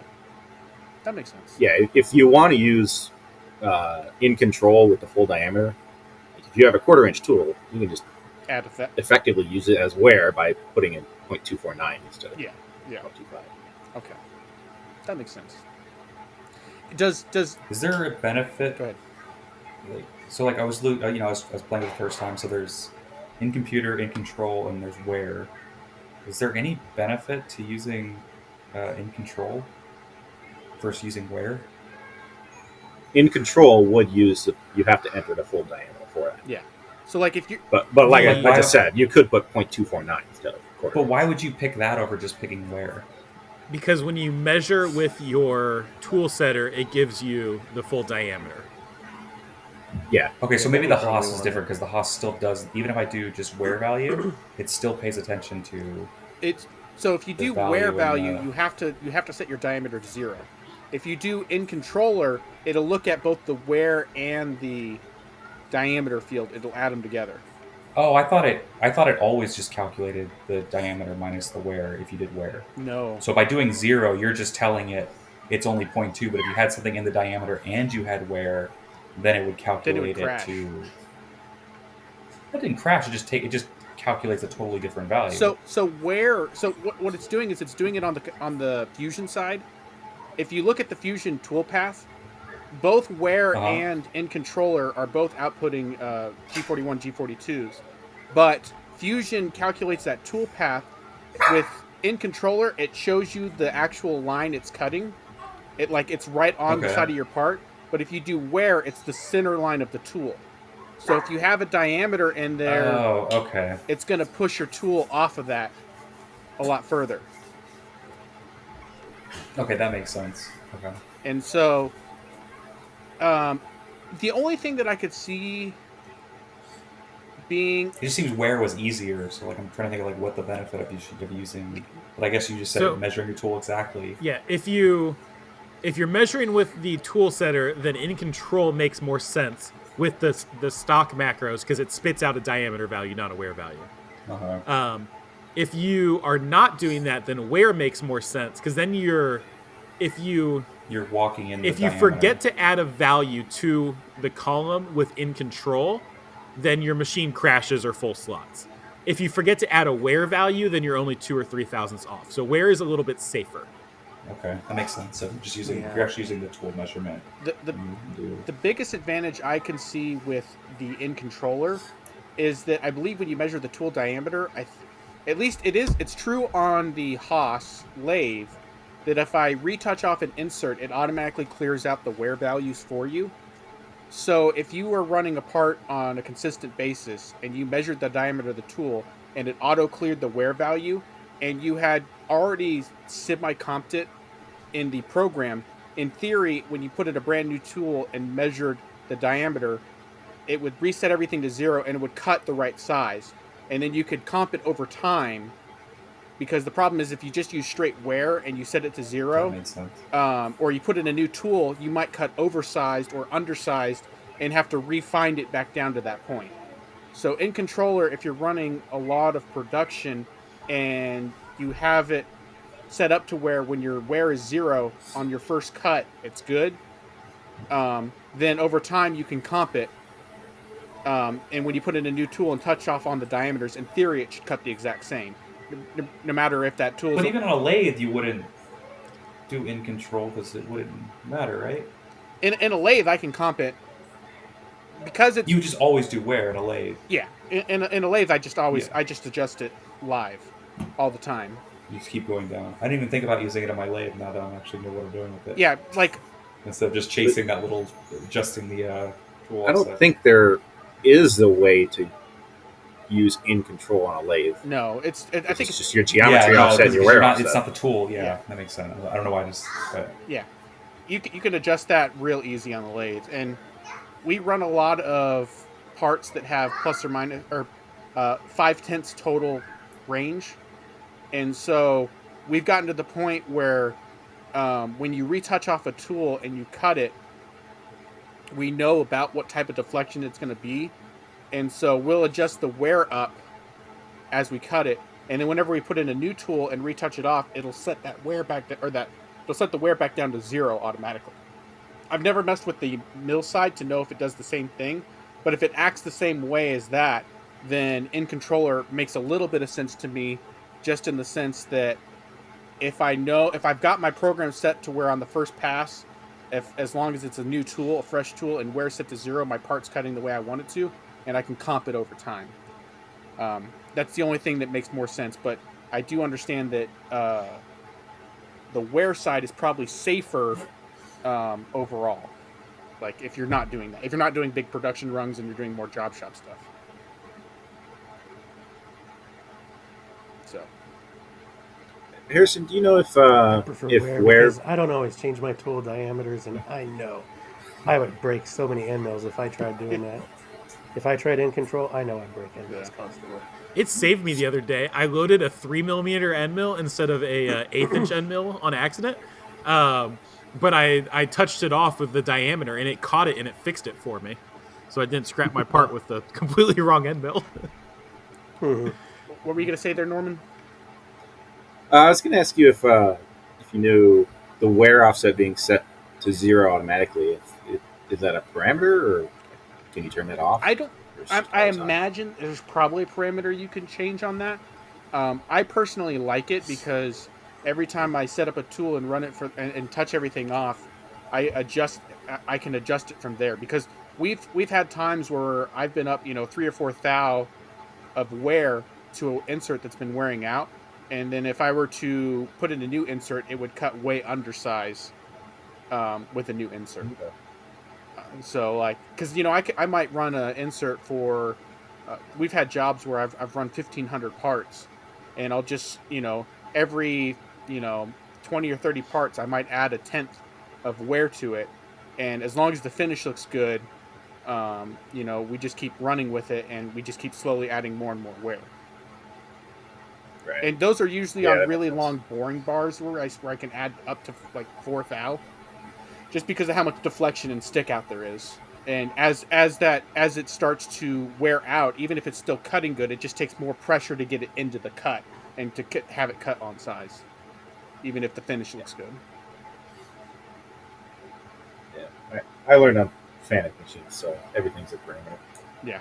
Figured Haas was pretty much the same. Haas has a lot of parameters, and I've definitely I've used the mini mill at a local university. I teach at part time, and like the more I play with that machine and start getting into some of the parameters and things, like the more I like being able to adjust things. So, for example, we had a part that we ran that I was running a part on the mill at the university, and I found a setting by chance that would turn on start tap from same position, and I didn't actually need it at the university, but I went ahead and turned it on.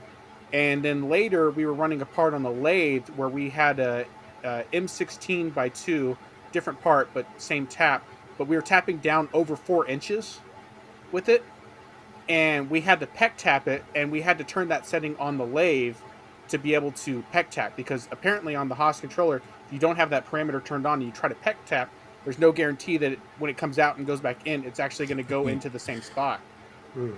And so you have to have that turned on to be able to do that. That's good to know. So yeah, by the way, AJ, AJ, if you ever try to You're gonna peck write tap, that down. make sure that parameter's turned on. So The other day, I started my machine warming up, and I walked away and I came back and the machine was off, and it's like, what happened to you? And so I turned it back on and I ran my first program, and I walked away, came back, the machine was off again. It's like, what are you doing? Well, there's a parameter to turn the machine off at M30, and I left it on from the night before. So the machine just kept turning itself off every time it finished a program. do you guys know if there's a way to actually adjust parameters in G code, or is that not a thing? Depends on the control. Okay. I'm guessing You Haas- wanna can say in you Fanuc. Can. Because that'd be kind of cool to be able to like turn that parameter on, like the AJ's talking about, like power off at end of cycle, on a program that you knew it was going to be the last program of the day, and you just added like a little thing that said, "Hey, when you're done running this program, shut off the machine." Or if it could turn that parameter off from my warm-up cycle. Yeah. Or it's a That would be toggle great. that you have to that's on the screen, so you can see it, and you just toggle it for the night. It defaults to off, and when you turn a program on, you just toggle that switch on. Is that how That'd be new nice. machines are? No, I mean that would be nice if that's Okay. what it was. Like, you know, like 'cause the Haas controller has all those buttons. Like, why isn't there just like a? I think the Whole Fanuc bunch of buttons machines you have never that, use. don't they? Or some there's some. Yeah, I've heard, It- or Heidenheim. Doesn't Harrison, Saunders anything talks about related to his- Fanuc depends entirely on the builder. Yeah. It's Yeah. a mess. I know there are some machines out there, or maybe it was the it was the one that Saunders got. Yeah, no, that's what. Yeah, I think he had the problem because it's off by. It's like a little light. Yeah. And he says he has it covered with like something physical, so people don't actually turn it on. Yeah. On his Akumas? Yes. It's a Akuma. Yeah, the Akuma. That's what I was trying to think Okay. of. I think his is a physical. It was either button. auto off or something with the coolant. Yeah. Like it's a button that's like he hates that it's there, so he just made like a 3D printed something for it. Yeah. Which I will say, like, the more I use the Haas machines, I'm gonna 3D print a cover to put over the power off button, because more than How many times have you hit that instead of feed holds? more than once I've hit that instead of feet I've holds. never done that.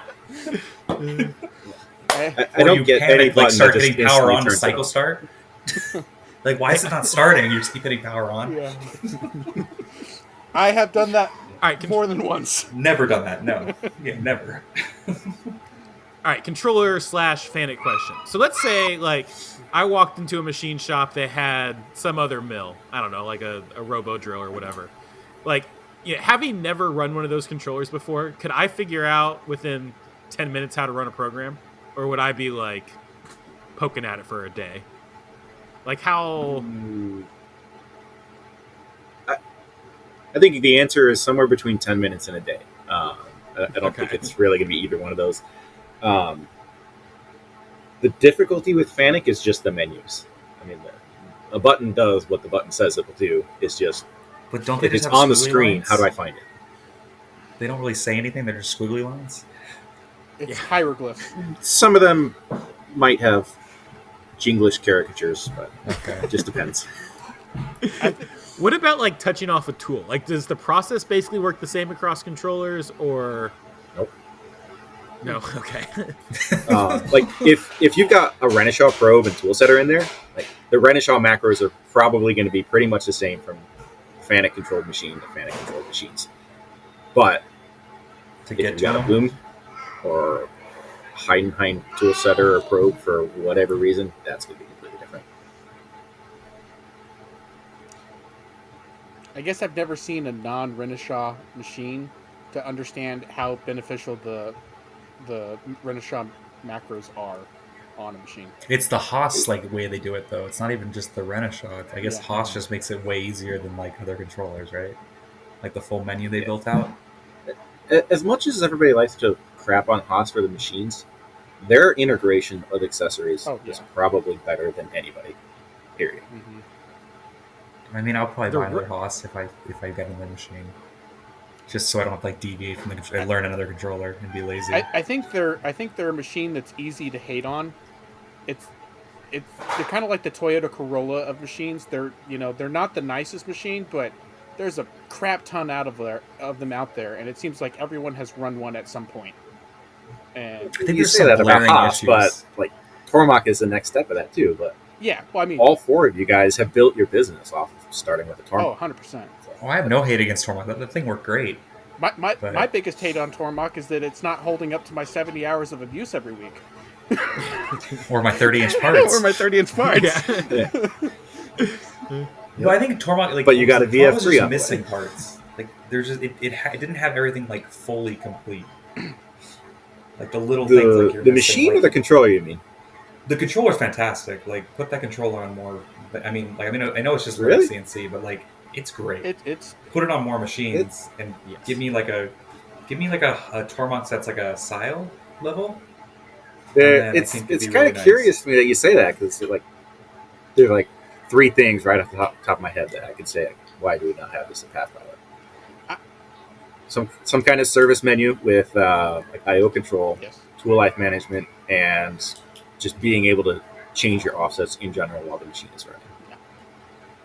Those Yeah, I don't think. I You say change your offsets while the machine's oh I running? do that all the Your time. wear offsets, yeah. I do that all the time while. But the, there's no while the wear house is offsets to running. change, right? I would never do that. That sounds terrifying. Oh man, You don't. You don't well, run you do it on a production. Yeah. lathe. You do it like crazy. 'Cause a part will finish. You'll measure and be like, oh, okay, and then you just change But the that's not- finishing tool. That's not while it's Yeah. running. No, Yeah. No, that is while it's running. It spit out a tool. You automatically it's just spitting out more parts, and you just go in there and you that change makes your sense. finishing tool. Yeah. Or like when you're fine tuning a part, and you'll like Mills part don't will finish, spit out measure parts, it. though. Yeah, that's really a lathe thing. But Yeah. even still, if you have a robot on a mill, and that's what I started on at Methods, then yeah, you're changing offsets while it's running. yeah, So that is definitely a feature I wish that the Pathpilot had. Like the three things you just said, those are three things that I definitely would use on the but Pathpilot I didn't see controller. those aren't deal breakers compared to like They're Yeah. not deal. the little things with a machine. They're not. like No, you they're, know, they're like- not deal breakers for sure. No. They're just Give me Features linear that aren't there. rails. That's the No, I don't even number care one about linear thing I rails. want. Give me metal way covers that Oh don't rip yes, 100%. and like clog with Okay, chips. yeah, I'm with that. Yeah. No. Don't give me don't give me less than half-inch OD tubing for my flood system that makes it just like, weak, or put a ball valve that constricts it down to 1/4 inch, Or like right before it comes out the spout. That I DIY I mine. have when you- heard these Yeah, I complaints know, but- many times. But these are like the little things that like I just feel like would just like make the Oh, yeah. experience so much better. Or like Yeah. don't sell me a tool setter that doesn't have a way to attach it to the bed.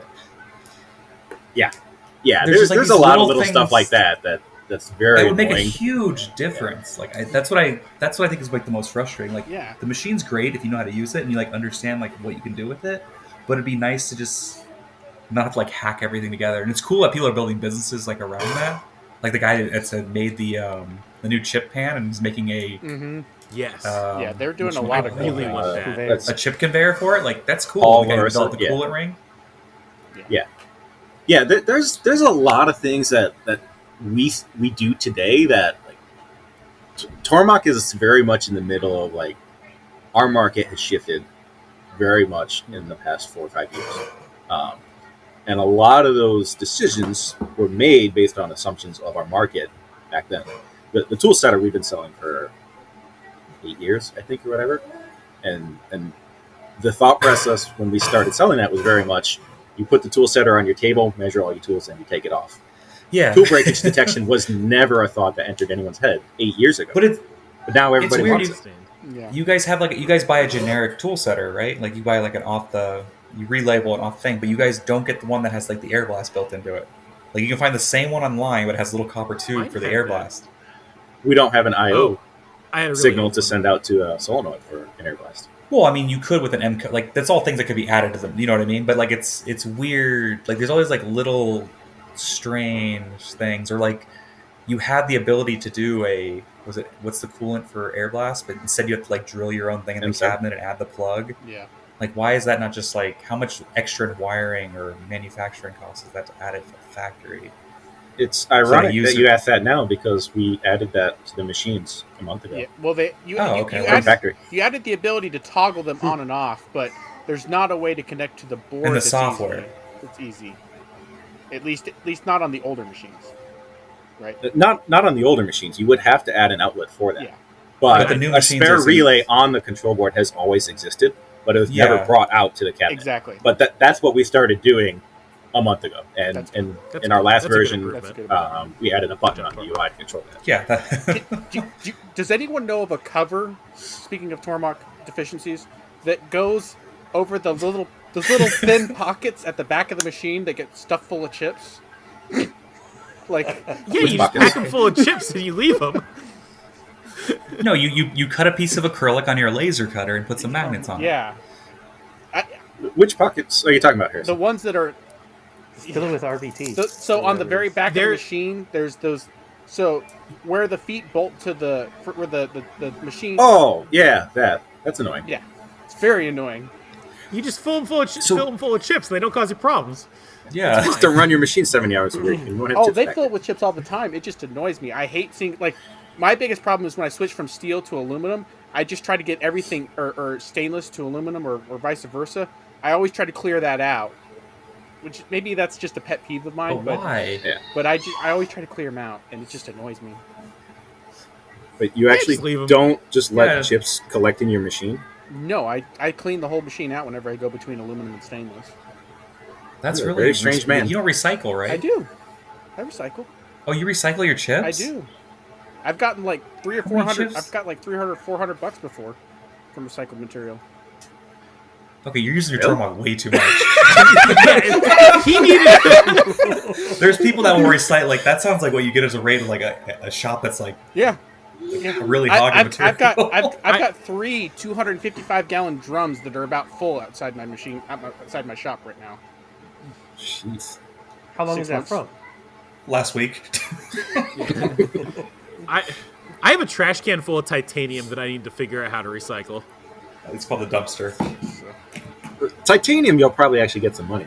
Yeah, You gotta Yeah, find someone I have- willing to take it, and you have to lug it. And So that's the Wow. problem, is I have to find somebody who will take it. I haven't tried my local scrapyard yet. I know there's I one know. on the south side that's like 2 hours drive from here, That's but everything goes in my giant Wouldn't even bin. get the money back for gas. You're out in the middle of nowhere now, though, right, AJ?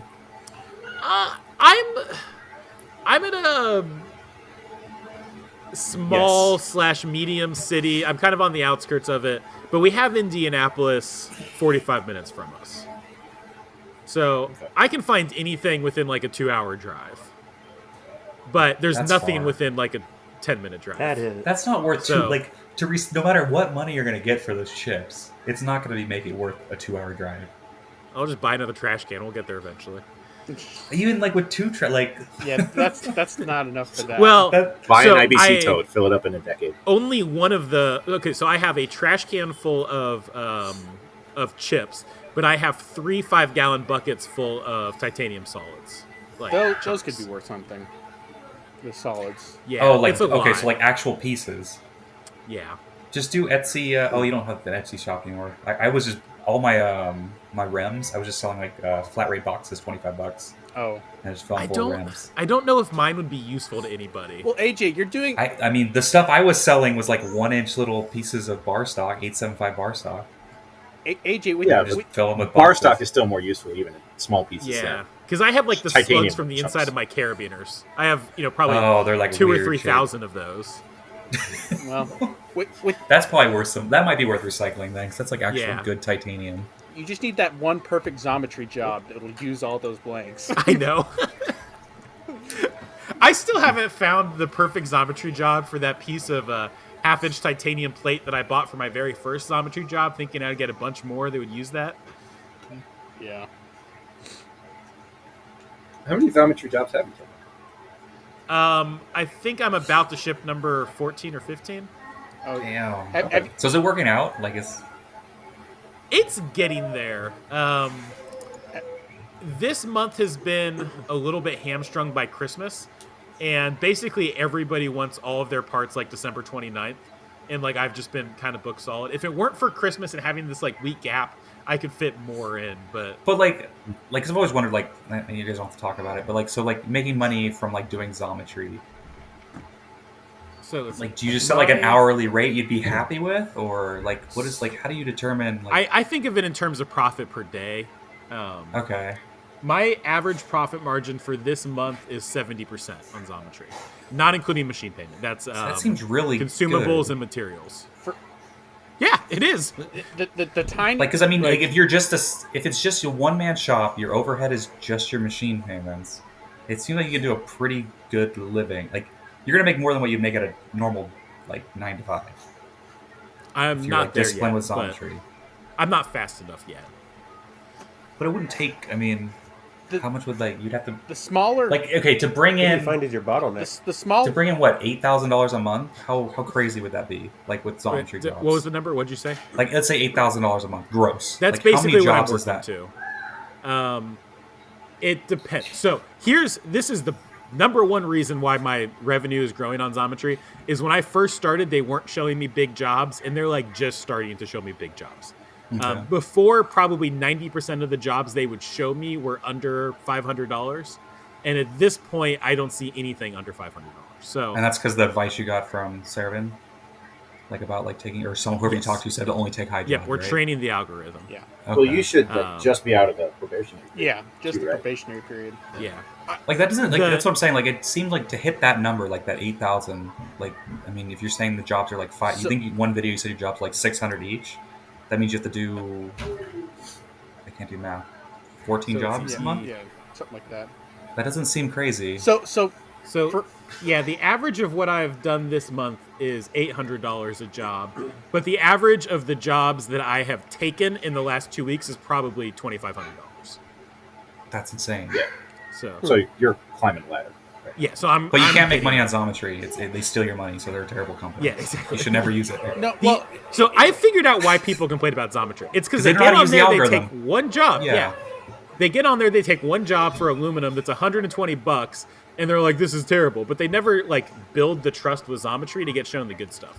Well, they don't understand. Like you have to like make it work for you, or they have huge overhead. Like they're a big company. Like I can't make this work. I have to make this month to pay my things. But if you're a one man show, it seems like it's pretty. I won't say easy because I have no perspective. It seems like it's pretty decent for like providing a good income.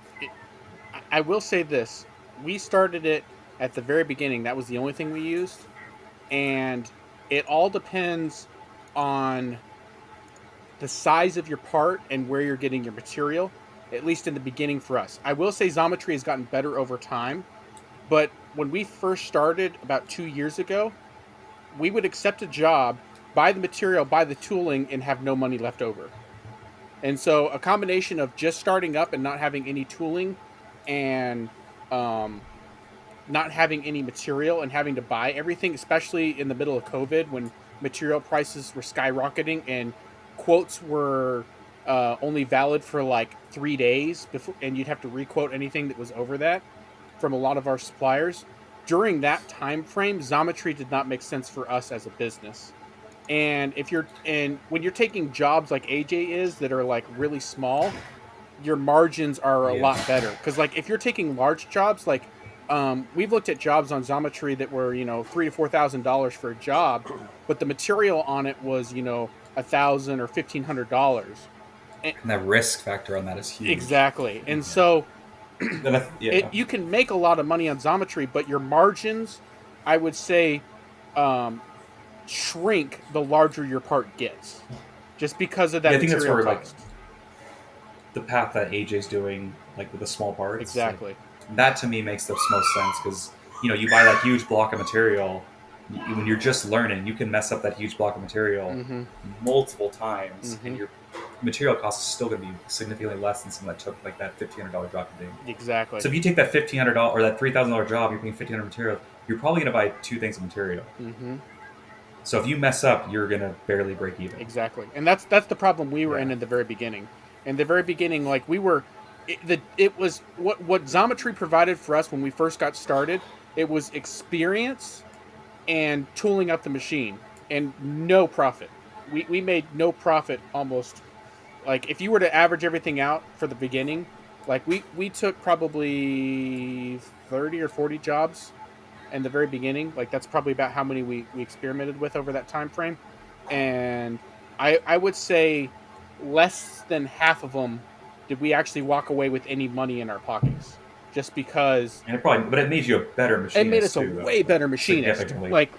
Like that's why I would want to do it, just to get that experience with measuring and like disciplining myself to 100%, 100%. chase tolerances and stuff. Xometry gave us the opportunity to take on parts that were just at the edge of what we were comfortable with and grow very rapidly. That was the biggest benefit for us in the beginning with Xometry, more than any kind of financial. It was only later when Serve-In came in and kind of showed a path that you could make a lot of money.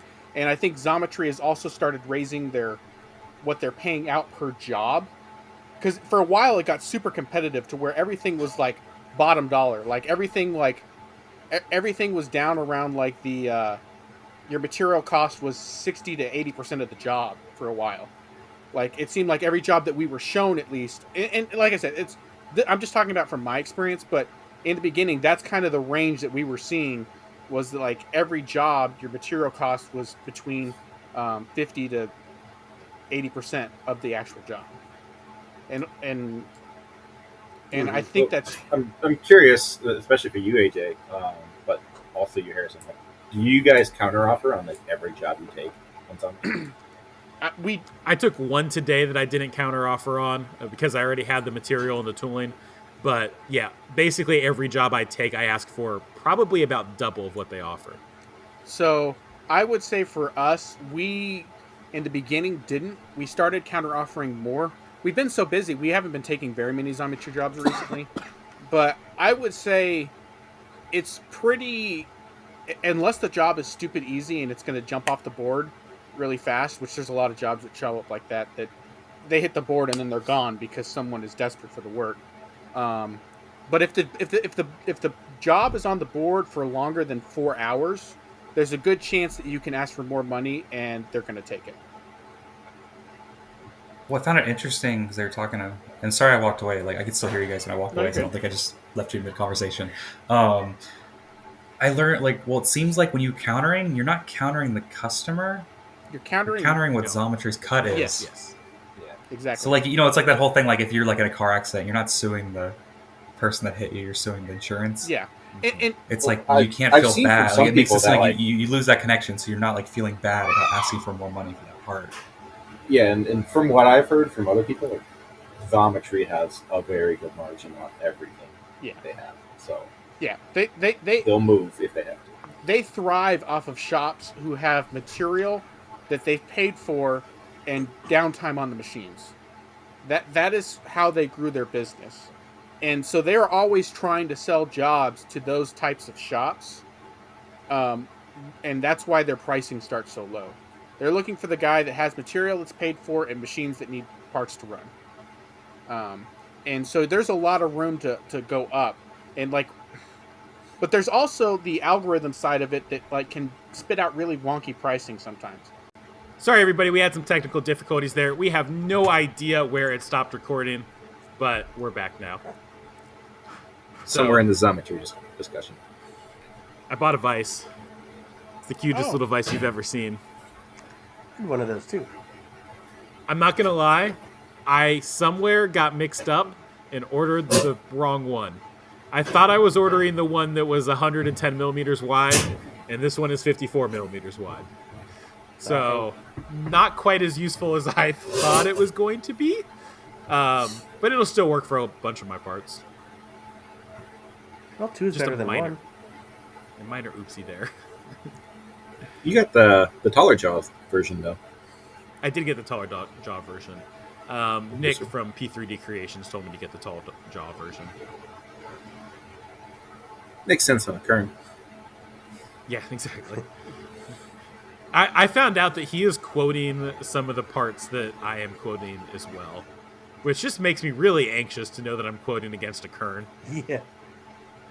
So wait, on Zometry, Yes.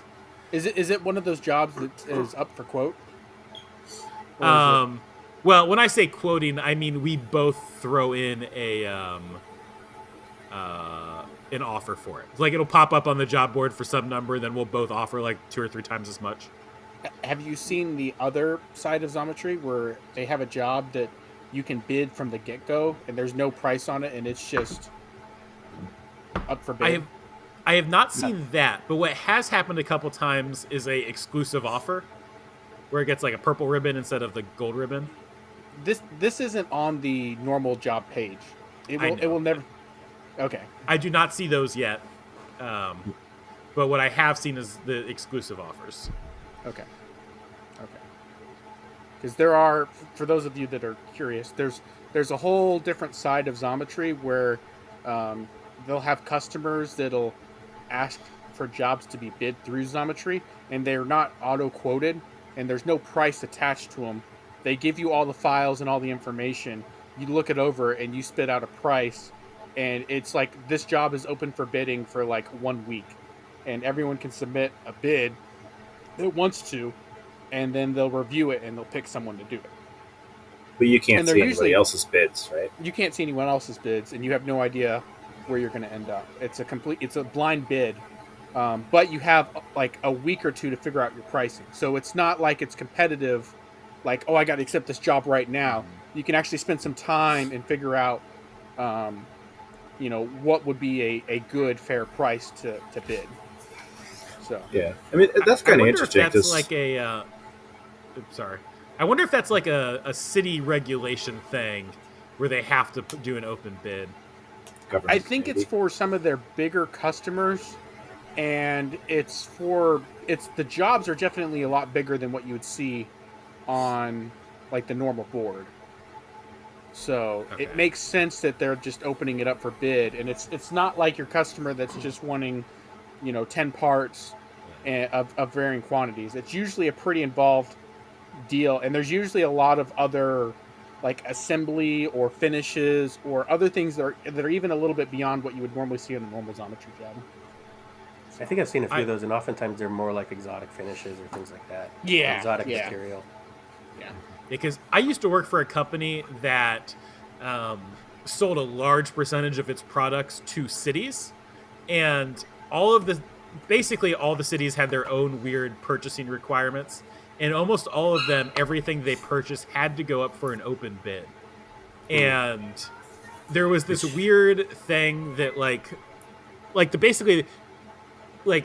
so our sales guy would talk to the person who was doing the purchasing. The person would say that they wanted, our system specifically, but then they would still have to go up to an open bid, and our competitors could throw in their own thing. So we would write the requirements for the city to put up in their open bid to try to make our system the cheapest one, so everyone else's would be more expensive.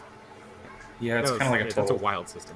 we see that a lot, especially with schools. Like they have to have a bidding process, but they will copy and paste our spec sheet for like an 1100 MX.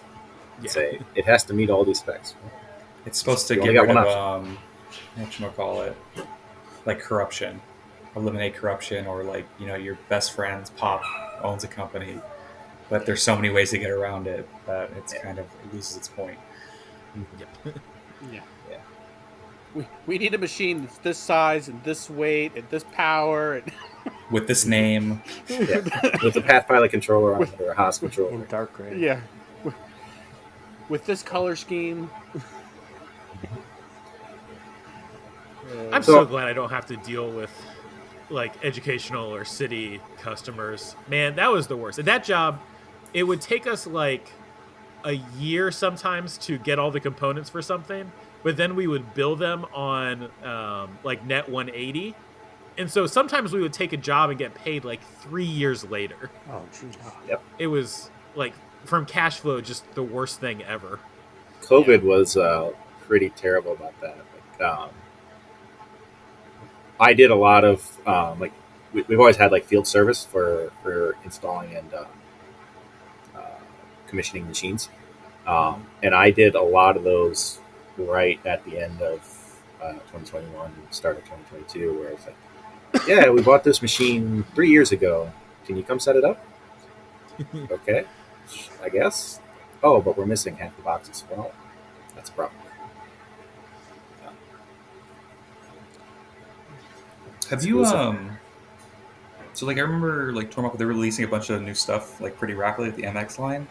Did they announce anything new like recently? I feel like I haven't heard like a new machine. Like we had like the MX series come out, AF50, the 7. We had the 8L. Well, the last The 8L, one that's was like the last thing. ZA6. Last machine was the 8L, yeah. ZA6 was after that. The We also ZA6 got was that 2021. robot. It's a ZA6. That's a ZA6, yeah. Yeah. This is Sorry. But you guys like launched like a bunch of products like one after another. Like I think it was like prior to COVID, right? And then all of a sudden it just Yeah. it seemed like it stopped. Yeah. Yeah, Tim, did you have something but to not say? anything for a No, couple I years. tapped something. I don't know what. Okay. Well, we got the ATC for the router. Yeah. Oh, that's right. Right, Yeah. Yeah, that's the last major kit we've done. Oh. Yeah. But yeah. I don't know if not there's anything anything for else a that got while. announced because I haven't watched. I haven't seen. Like I'm not, So- I'm not as like active as I was before with it. I still wanna see On the that front, horizontal. yeah, no. So we, especially with the MXs, like we announced that very, very early, and then ran into production issues, and Okay.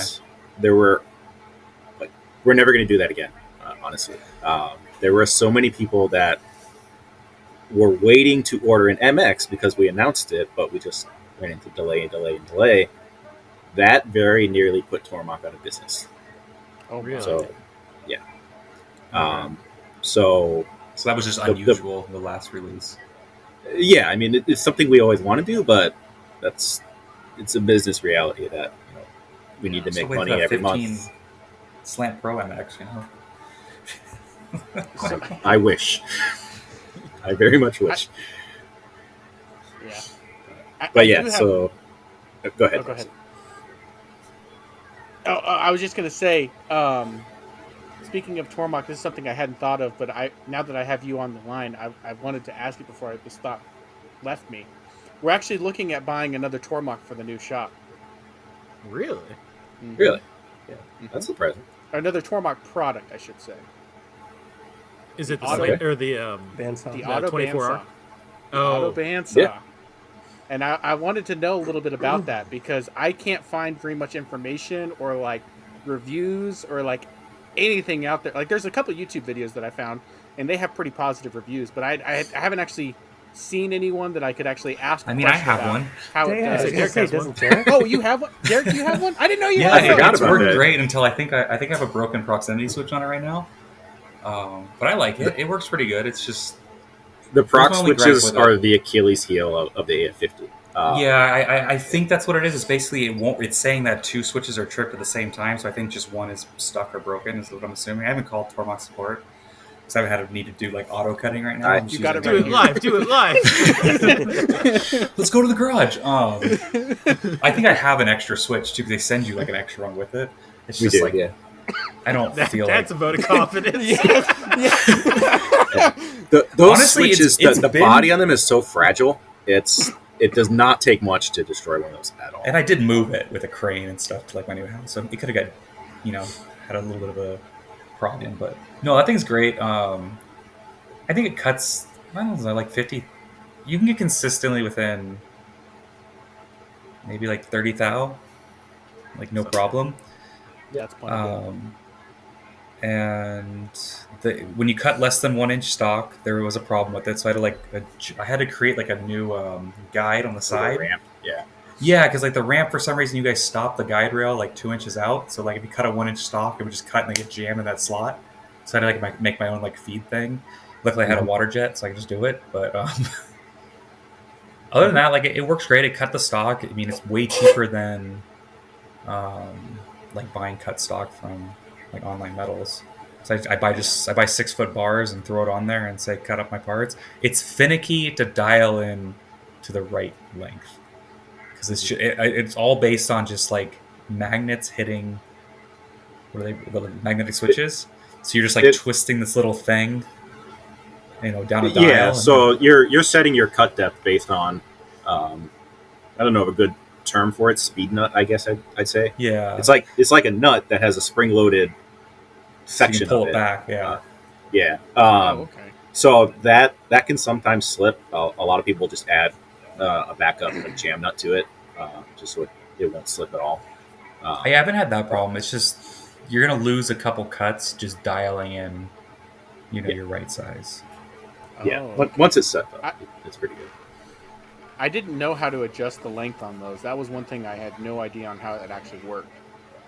So one thing that's kind of weird that a lot of people don't realize is that nut for adjusting the length.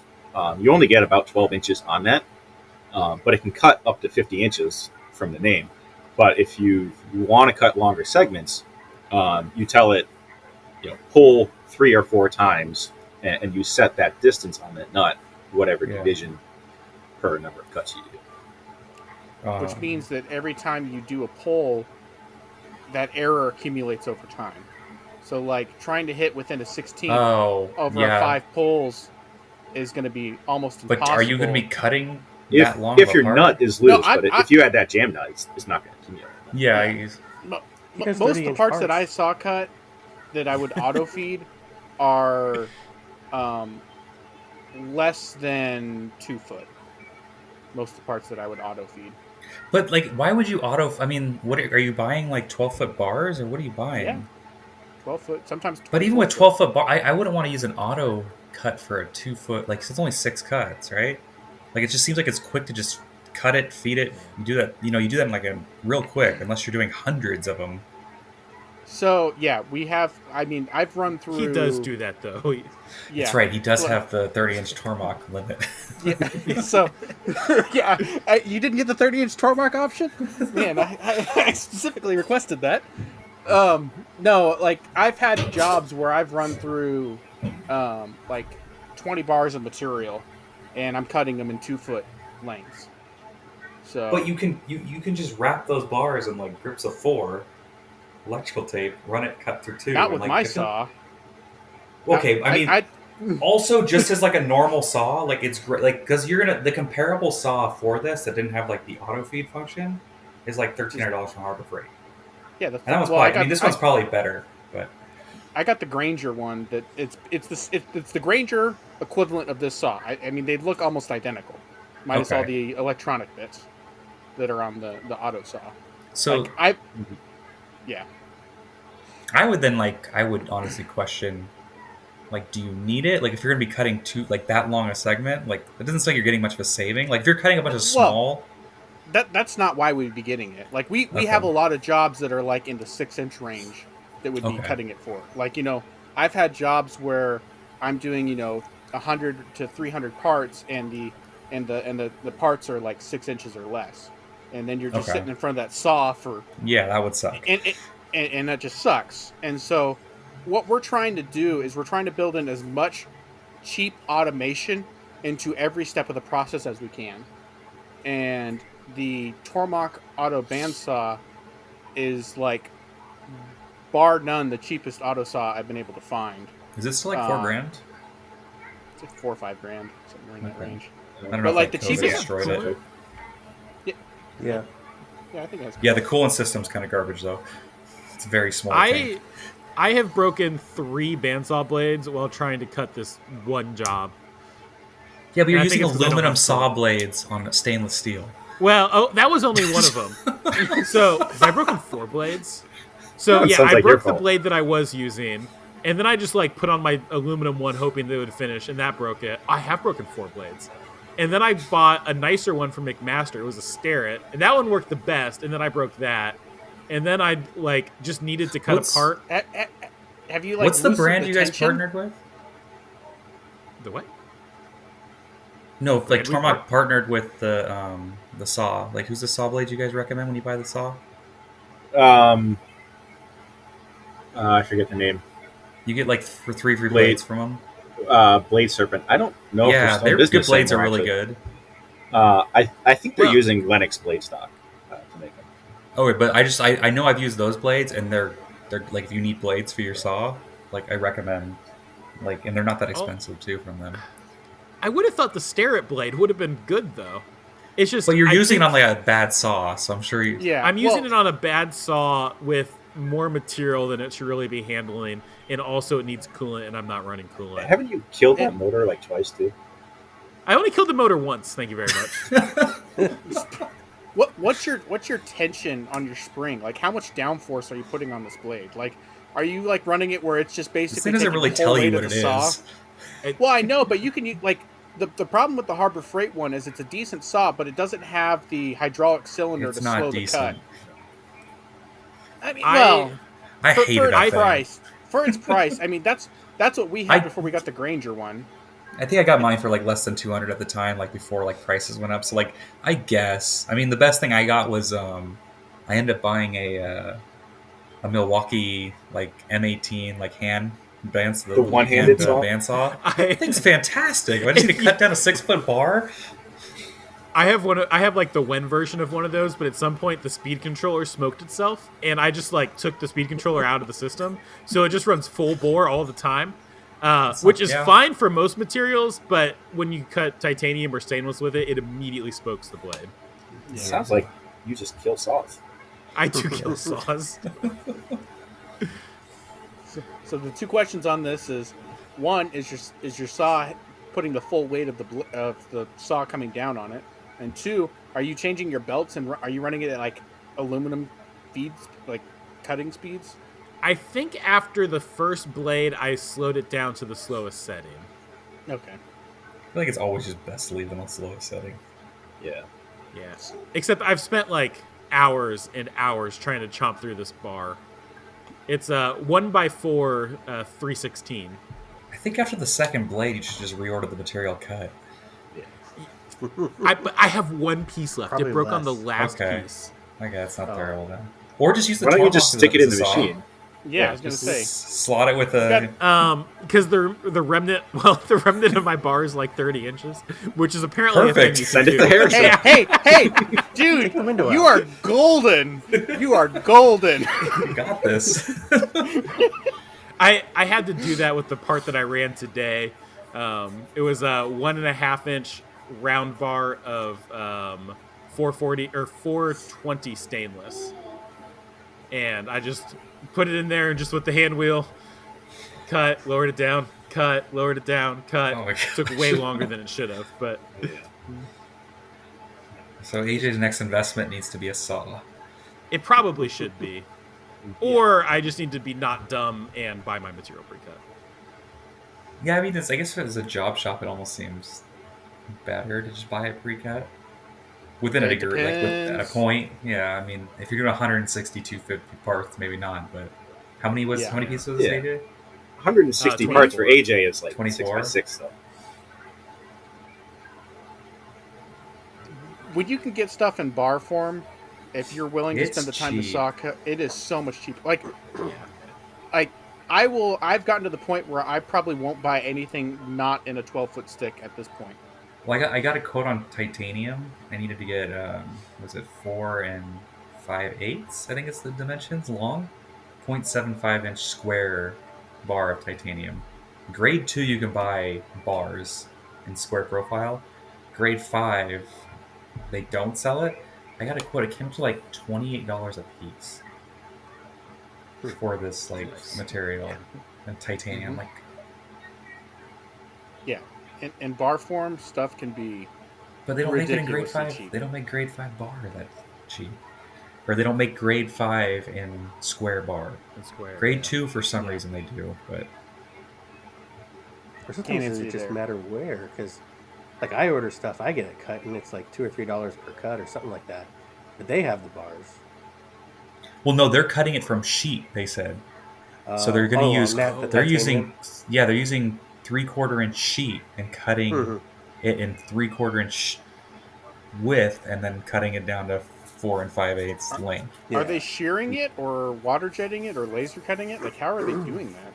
I don't know. I mean, it comes back really clean, so it's not sheared because it doesn't have like the bend mark in it. I've gotten stuff cut from them before. I think just because this is such it's 0.75 inch thick, so that's already expensive, and it's also almost 5 inches long. Like, it's a hefty piece of titanium.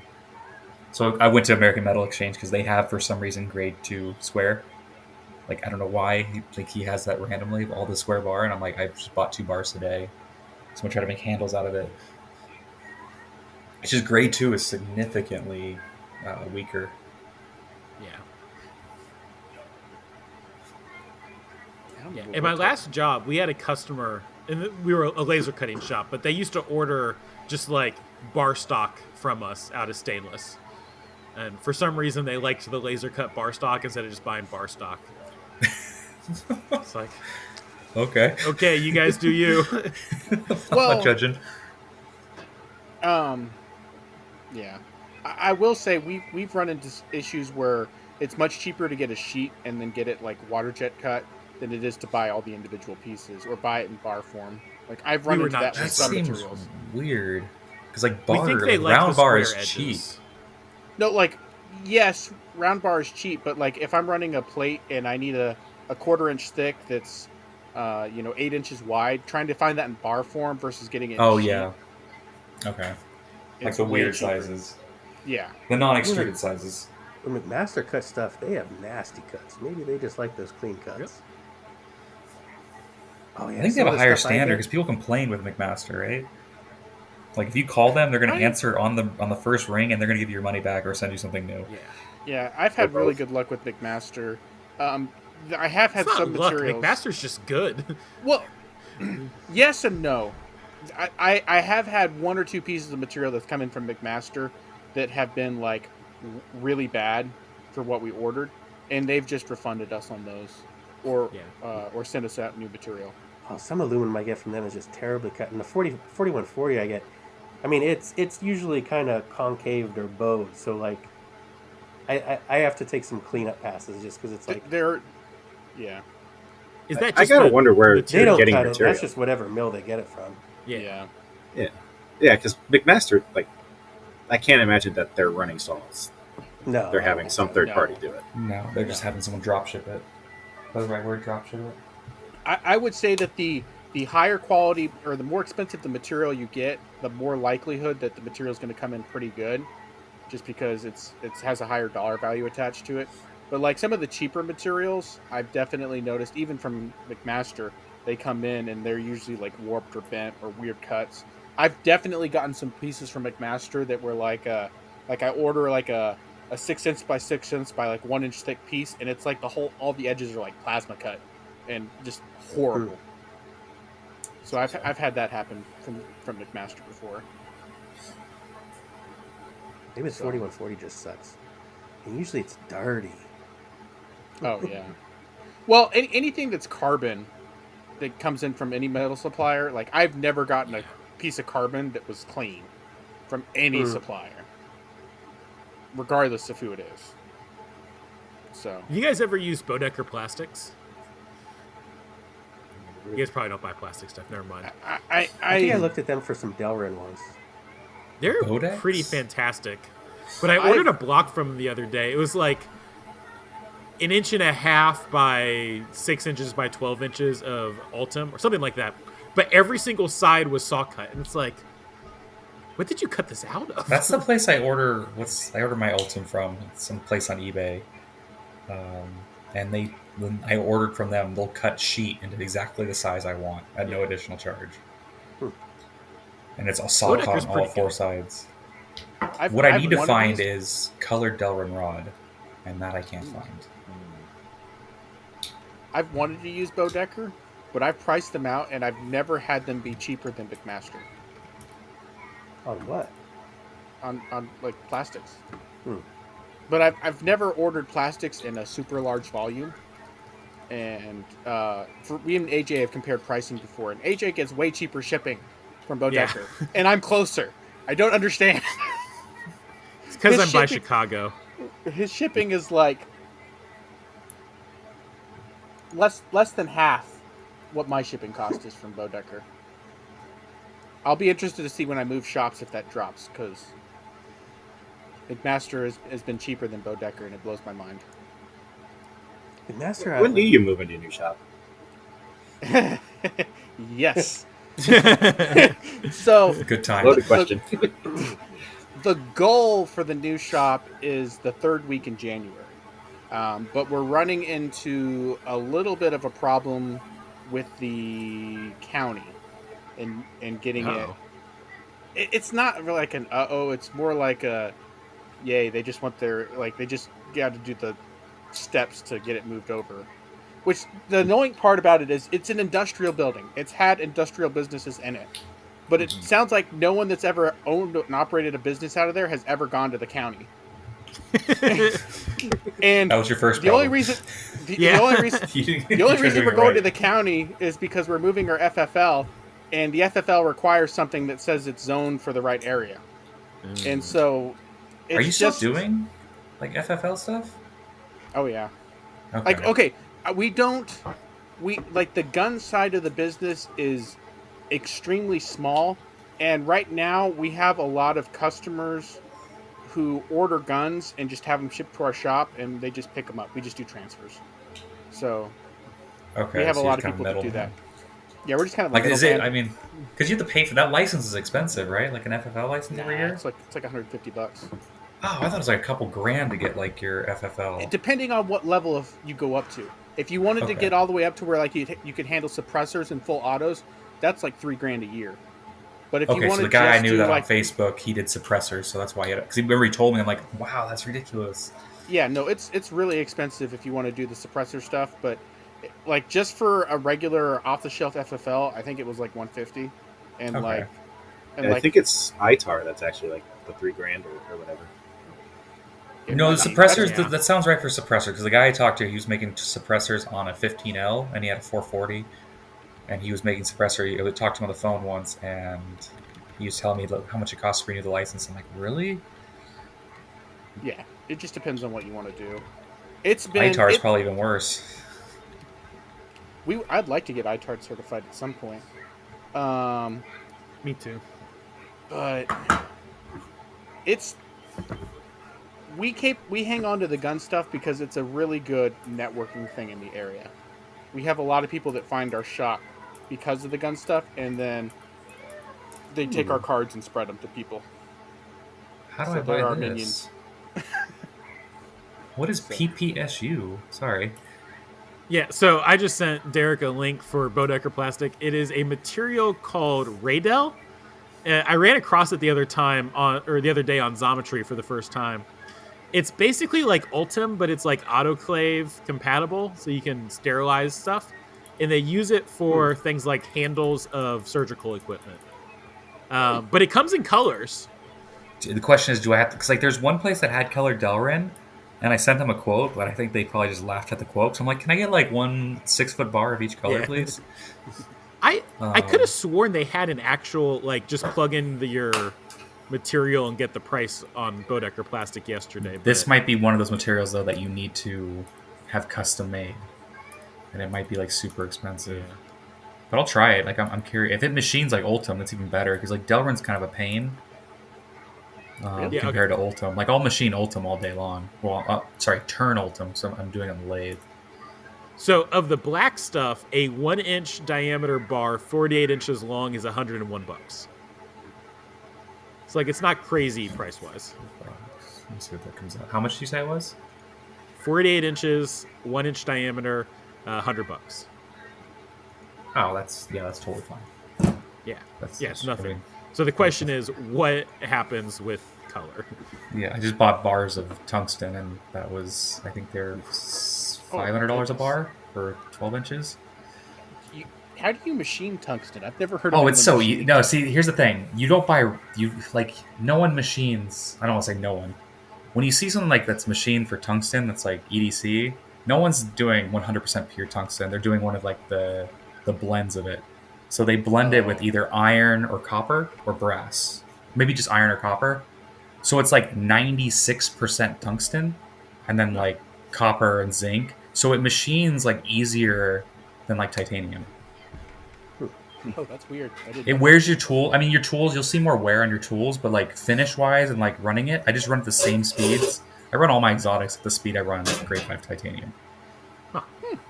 What do they call those alloys? Like, what do you search for? I think HDO 17. Let me see what I just called it. The one that I'm getting. So the one that's the non-magnetic, which is the copper blend, was a bit more of a pain to machine than the steel blend.